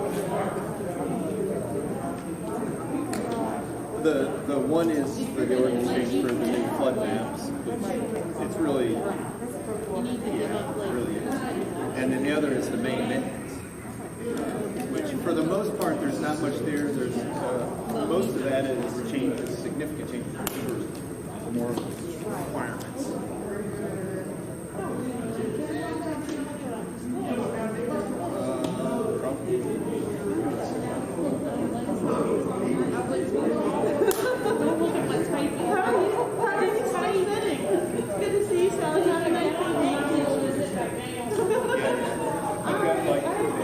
Every other. I know, isn't that? If I get up, I'll get the right hour. I mean, 3 hours or so staying. Yep.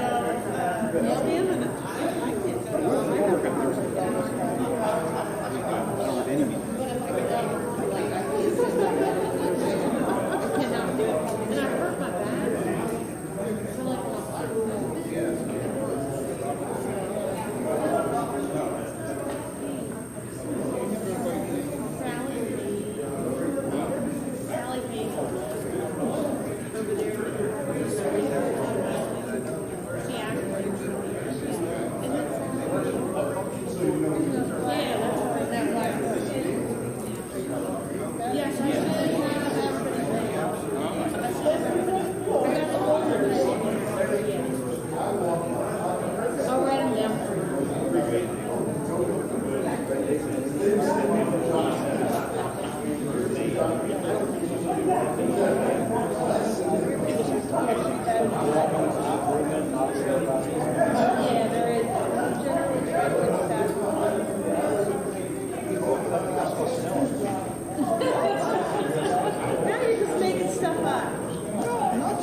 All right, can everybody come to order, please? Yeah,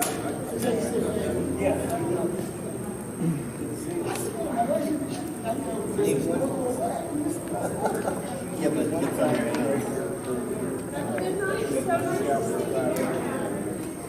All right, could everybody take their seats and come back to order?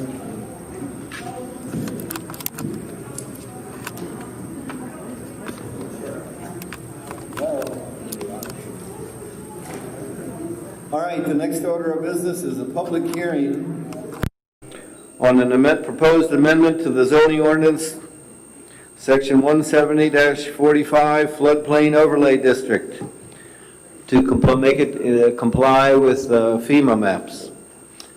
Ms. Summers, would you please summarize what the proposal is?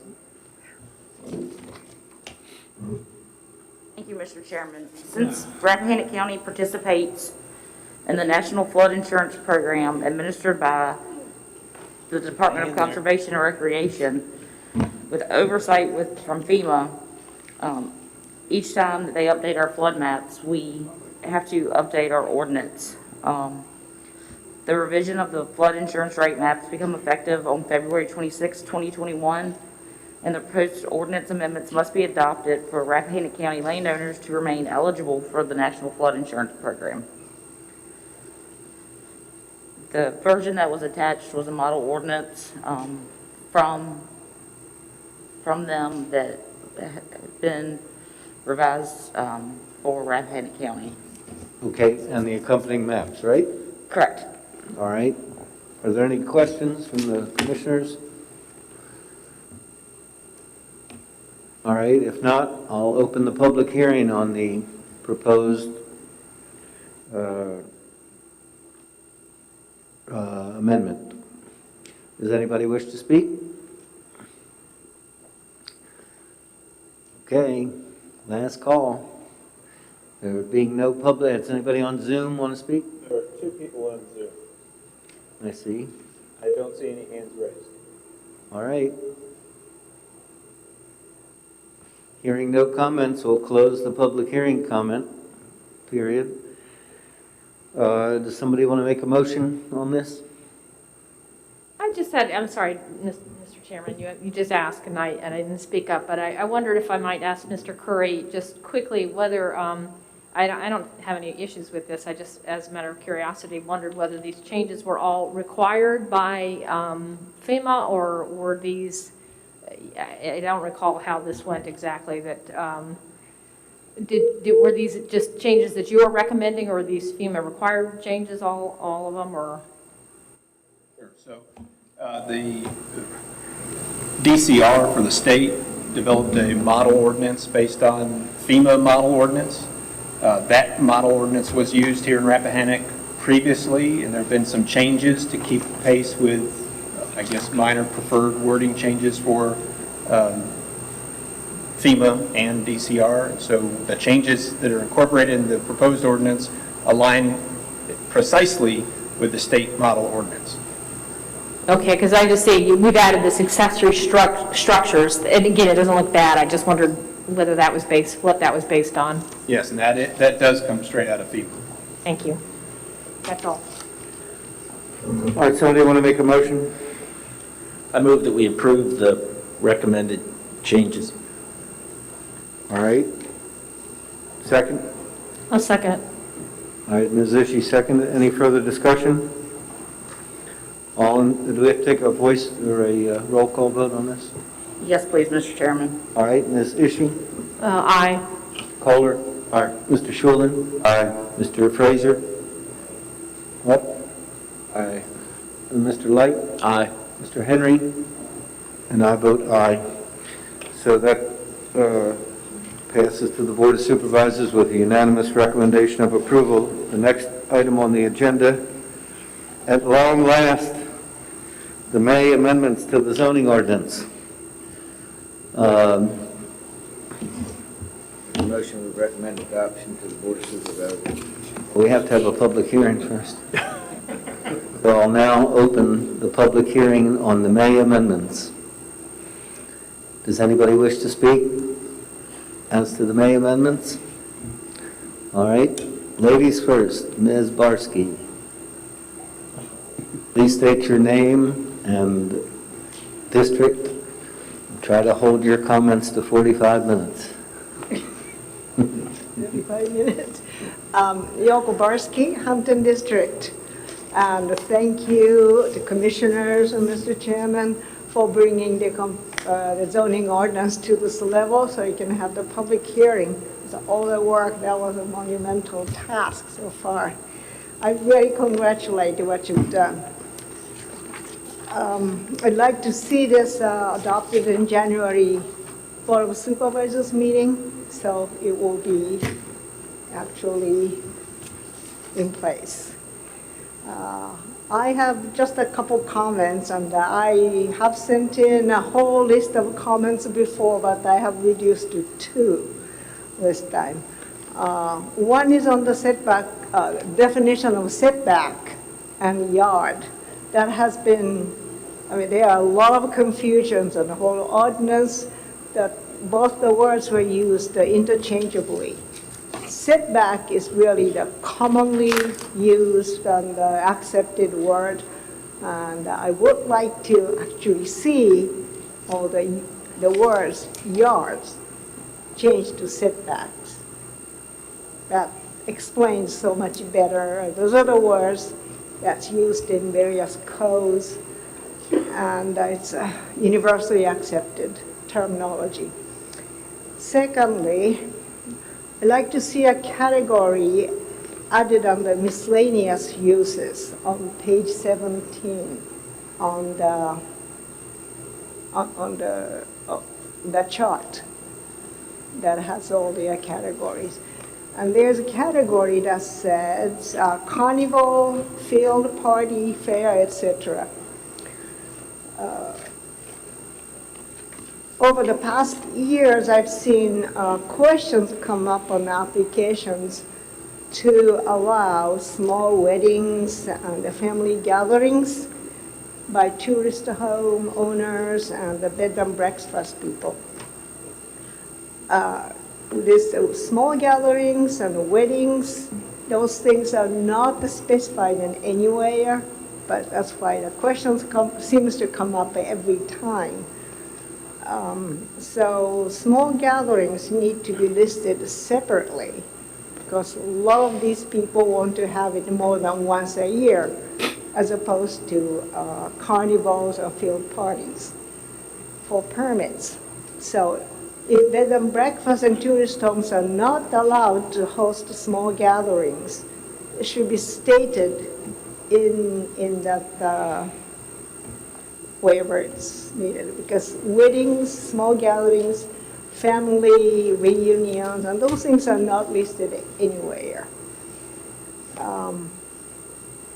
Right now, the country destination weddings are quite popular, and I like to see it specified somewhere to make zoning administrators' jobs a little easier, because she's been tasked to identify a lot of things in the past, trying to change the categories, etc.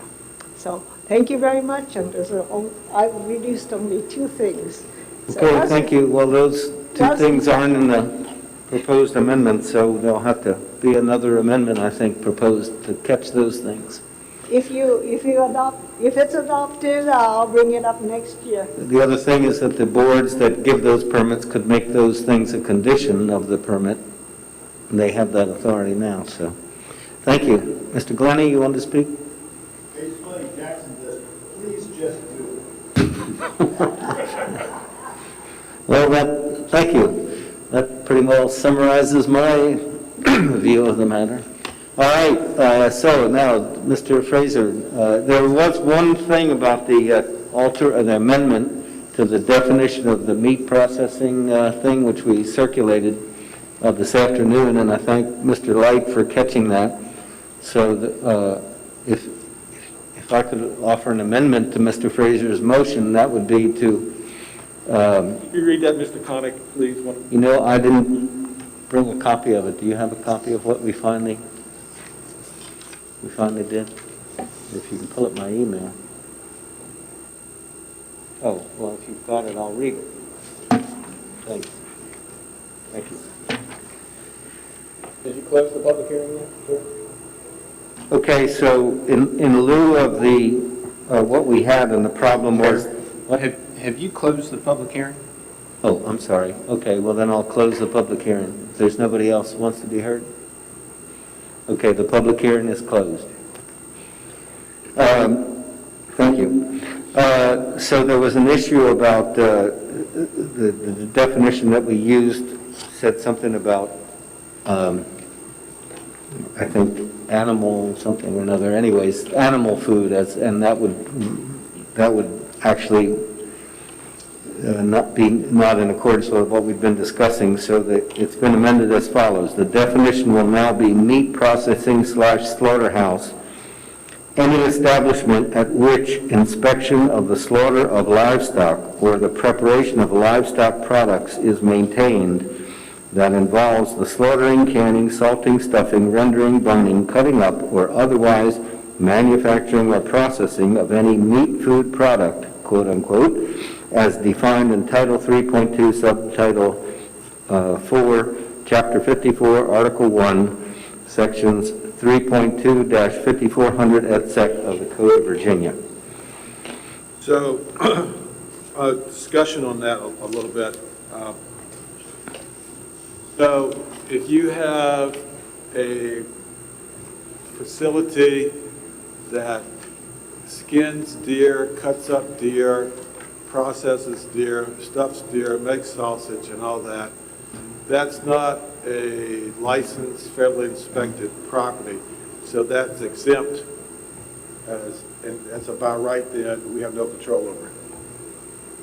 I don't think so. I think that would qualify as a meat food product under the definition. So it would be. It's not inspected, it's not licensed. Well, we didn't incorporate all that. We just incorporated the definition of meat food product. So if deer or any other thing is a meat food product and it's going to be processed, that would fall under this definition. Did you use the word license or inspected? No, we did not. We only referenced the meat food product definition. Read it one more time. Meat processing / slaughterhouse, any establishment at which the inspection of the slaughter of livestock or the preparation of livestock products is maintained that involves the slaughtering, canning, salting, shit stuffing, rendering, boning of any meat food product. So in that definition, it's the word inspection and it's the word livestock. At which inspection of the slaughter of livestock or the preparation of livestock products. Deer is not livestock. A wild deer is not livestock. So Mr. Chairman. Do you want that to be excluded from this and about right? Well, I don't think it would be by right if it's off-site, if it's not raised. The current definition doesn't, the current definition doesn't, or the current zoning ordinance doesn't discuss that, really. We're talking meat, and so. So do you want to include that? I'm just saying, we might be creating a loophole here, because in every county, it seems like there's a couple of very large meat processors. I know down in Amosville, there's one in Culpeper County that is very, very large on Woodley Road. And You want to change livestock to animal? what to do, Mr. Connick? You're the specialist. Mr. Chairman, Saying that. over here. Within section 3.2, 5400 of the Virginia State Code, Right? meat food product is defined as any cattle, sheep, swine, or goats. Say that again? Meat food product is defined as cattle, sheep, swine, or goats. Oh, okay. Poultry? No poultry, no, that's separate. While livestock is referred to as, also adds horses, mules, and equines.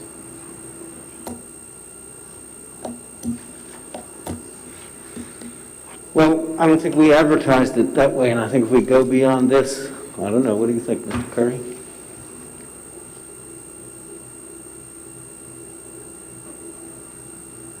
I mean, we could put the slaughter of livestock or deer, or, I don't know, if you, why limit it to deer? What about rabbits? Game? I think Or game game, would be the okay, word, but slaughter of there's probably a livestock. definition of that somewhere. You could just put the slaughter of livestock or, But you use the word animals. that might include poultry. I thought you didn't want to have chicken houses. A chicken is a fowl. So what do you, instead of livestock, you want to put animal products where it says Animals. animal products? How about if we put excluding poultry? Because that's defined in there. That works. So it's now going to say the slaughter of animals or the preparation of animal products excluding poultry, open and close parentheses around excluding poultry, is maintained that involves the da-da-da-da-da-da of any meat food product. Well, we'll put of any animal, again excluding poultry, There you go. or meat, food product as defined. Okay? It's a little hard to follow exactly. It seems Well, to me. all right, look in the we're- second, we don't have it up there? You do. All right, I'll read it again, the way it's been amended. Any establishment at which the inspection of the slaughter of animals or the preparation of animal products, paren, excluding poultry, close paren, is maintained, that involves the slaughtering, canning, salting, stuffing, rendering, boning, cutting up, or otherwise manufacture or processing of any animals, paren, excluding poultry, or meat, food product as defined in. Yeah, I think the issue there is the definition of animal product doesn't exist. So I'm not sure, because we're still talking about food, right? Right. So how do we get that in there? Because right now, we're just killing animals, not necessarily Well, for we say, food. or meat, food product, that's how we get it. Well, but meat, food product excludes the deer, so I'm not sure we've got. But we've got animals excluding poultry, so what else could it be? It's one or the other. You're referring to animal product? That's a weird term that I don't see No, I defined in didn't the say animal statute. product, I just said any animals excluding poultry, Let's start or earlier. meat, food product. I think you changed, I thought you had animal product in there somewhere. Oh, up in the top, yeah, of animal. Yeah, so that seems like a relevant term that doesn't have, we're not defining and doesn't And have. let's get out products, just the preparation of animals is maintained. Slaughter of animals or the preparation of animals, excluding poultry, is maintained. That involves blah, blah, blah, blah, blah. Okay? Mr. Chairman, can I make a suggestion at least? I know we've talked about this previously, but as long as we're changing this definition somewhat, our current ordinance at 170-67 defines as heavy industrial uses, as we've brought up before, the grinding, cooking, rendering, or storage of slaughterhouse refuse, animal refuse, or the refuse of dead animals. And I've heard some people say, well, the distinction here is that this is refuse and not whatever we're talking about in here. I guess I just would suggest, just for good drafting, that we make that distinction clear so that there's not a confusion, at least over what 170, the heavy industrial uses versus this provision. So if there a way to do that, just to say. What if we put for consumption? Well, it just to say, maybe you could say excluding uses, excluding the refuse, or excluding uses under 170-67C, or something along those lines, just to, I mean, I think you've got an inconsistency here. So I think we discussed that the last time around, and I don't think it's inconsistent. I think we got a motion. Well, I'm sorry, Mr. Koenig, I don't want to prolong this much, but let me just try one other angle on this, because I'm still a little worried, because we're not connecting the slaughter of animals to making food. So I'm wondering if a more clear way to deal with this would be to modify our definition of meat food product to not be limited to cattle, sheep, swine, or goats, and just add cattle, sheep, swine, goats, or game, or something like that. I'm concerned that We want to take the reference to the code out and substitute what the word actual. I want to get to Mr. Henry's point. It seems like we're trying to add game into the definition of meat food product, and then the rest of it would hold together. That's like a one-word change to what we did rather than restructuring it. You follow me? But what do you want to put, of any? Well, I guess I'm wondering if Mr. Henry thinks this would address the concerns he's raising, because the issue, the rest of this meat food product definition is pretty good. It means any product capable of use as human food, made whole or apart from meat, from the carcass, The only thing that's too limiting about it is it's limited to cattle, sheep, swine, or goats, and I'm wondering if That's what we we put. just said goats or game. Well, we could just put "or game" at the end. Right. Okay. And then the rest of the definition as we started it Right, would work. fine. So now it's going to say, that involves the slaughtering, canning, stuffing, salting, stuffing, rendering, boning, cutting up, or otherwise manufacturing or processing of any meat, food product as defined, and so forth and so on, and then at the very end, "or game." Oh, okay, that's another way to do it, yeah. Okay? To Good. me, that's cleaner. Somebody seconded as amended, and I'll hand this over back to the staff. You have a second? Hello? I guess I'll second it. Okay. I'm still a Got a little, motion and a second. So with that one amendment to that definition, let's take a roll call vote. Ms. Vishy? Unfortunately, nay. Mr. Kohler? What? Aye. Pullen? Aye. Mr. Fraser? Mr. Light? Aye. Mr. Henry? Aye. Mr. Connick votes aye. So it passes 6-1 with the recommendation of approval as amended. All right. I'll just express my great satisfaction that after 4 years and 8 or 9 months, we finally got something that I wrote in an hour and a half passed. My crowning achievement. All right, the next item on the agenda is public comment. Certainly had a lot of that this evening. Anybody want to make a general comment?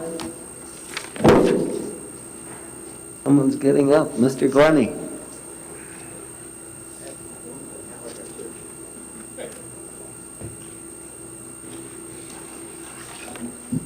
I think what you just did with the animals was a mistake. I think you violated state law.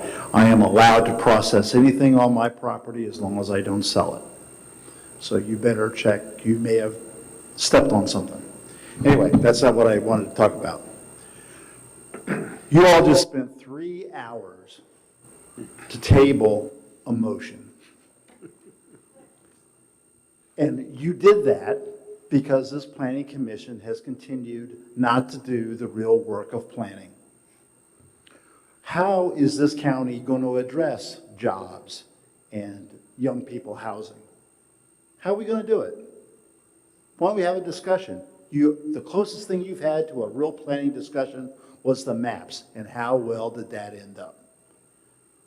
This commission, in the years that I've watched, has never done any real planning. You've moved some paper the last year, thanks to Mr. Connick, and you got the comp plan done, but what real planning is in there? It's time we started doing some real work. Otherwise, these meetings are going to go on like this again and again and again and again. Do you all really appreciate doing all this for free? Thanks. Thank you, Mr. Glenny. Anybody else want to make a comment? All right, the public comment period is closed. Oh, no, there's more stuff on the back. I know that.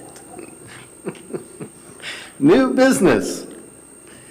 Preliminary review of the, I have to put my glasses on for that one. The Ahagazi family apartment, which is special use permit 20-11-01. Want to tee that up, Ms. Summers? Thank you, Mr. Chairman. The applicant has requested a special use permit for a family apartment at their property located at 24 Horton Hollow, Castleton, pursuant to 170-36A and 170-62G. The property is 24.9872 acres in size and is zoned agricultural. The proposed family apartment would be for their in-laws and other family members while they visit. All of the VDOT requirements have been complied with. The health department commented that the proposed guest house will share a well with the existing main house. The owner proposes to build a family apartment approximately 20 feet from the existing well. They are aware that if they construct it less than 50 feet from the well, that the foundation cannot be chemically treated. The applicant is awaiting approval of this permit before proceeding with the investigation decision of whether to try to connect to their existing septic system or install a new separate system for the family apartment. They have worked with the health department and are aware of this requirement. Any questions from the commissioners? Is the applicant here? Nope.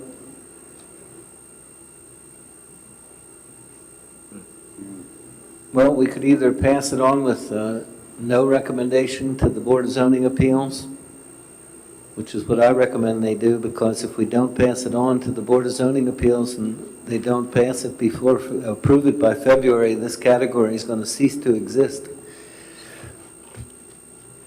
Do we know? I mean, assuming that the Board of Supervisors passes the amendments we just recommended, there's not going to be a family apartment anymore. Did the applicant tell you, Michelle, that we're not going to be here tonight? No, sir.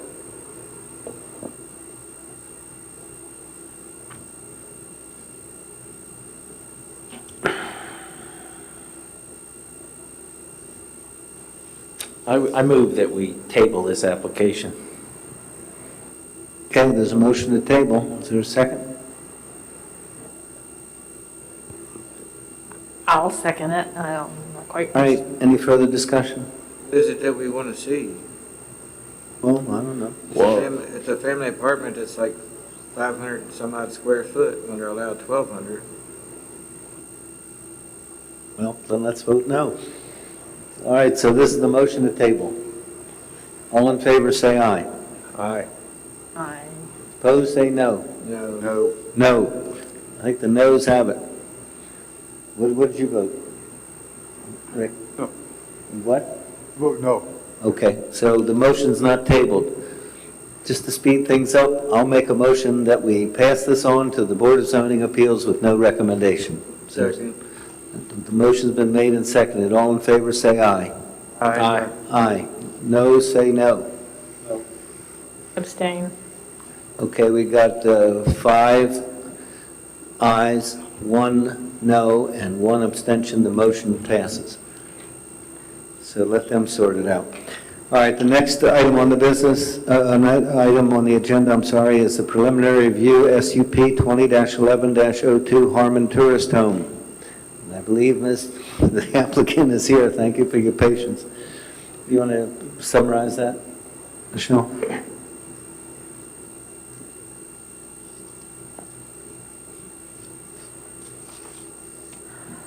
Mrs. Joyce Harmon has applied for a special use permit for a 2-bedroom tourist home located at 1214 North Post Road in Flint Hill, tax map number 15-9. The property is 44.520 acres in size and it's zoned agricultural. The health department has stated that the septic system was approved by their office for a 2-bedroom and they had no issues. Ms. Harmon, thank you for waiting and your patience. Do you have anything you want to add? You got me toothpicks for my eyeball. No, I've talked to my neighbors. I'm the first driveway off of Crest Hill Road, so I'm not disturbing anybody. Do you have any questions for me? Does anybody have any questions? All right, hearing none, I'm going to make a motion that we just pass this on to the Board of Zoning Appeals with a recommendation of approval. Second. Motion's been made and seconded. Any further discussion? All right. All in favor, say aye. Aye. Aye. Opposed, say no. The motion passes. Thank you. You'll be, I guess you'll probably be at the January meeting of the BZA, unless the weather permitting. I will be in touch. Okay. Michelle will let you know. Okay. Old business, review the work plan. I don't think we need to do that. You can do that next year. So, I'll just reiterate, there's no one here to hear it except the commissioners, that I want to thank you all for your support and cooperation over the year. We got a lot of things done, I guess, but as Mr. Glennie pointed out, we basically got rid of things that have been pending and pending and pending for comprehensive plan for probably 10 or 12 years and a May amendments for 4.5 years, and now we can get down to the real work of amending and that's on the work plan, and I hope that you'll stick with it. This is my last meeting, so far as I know. So I've already said my thank yous, and the only person that didn't hear it was Marlena Lee, so I want to thank you for all your help and support, without which this would be a very difficult job. And in the words of Douglas MacArthur, old zoning administrators never die, they just fade away.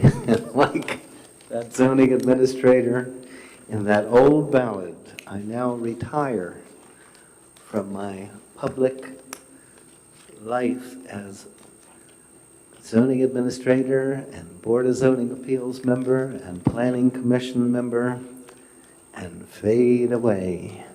Is there a motion to adjourn? So moved.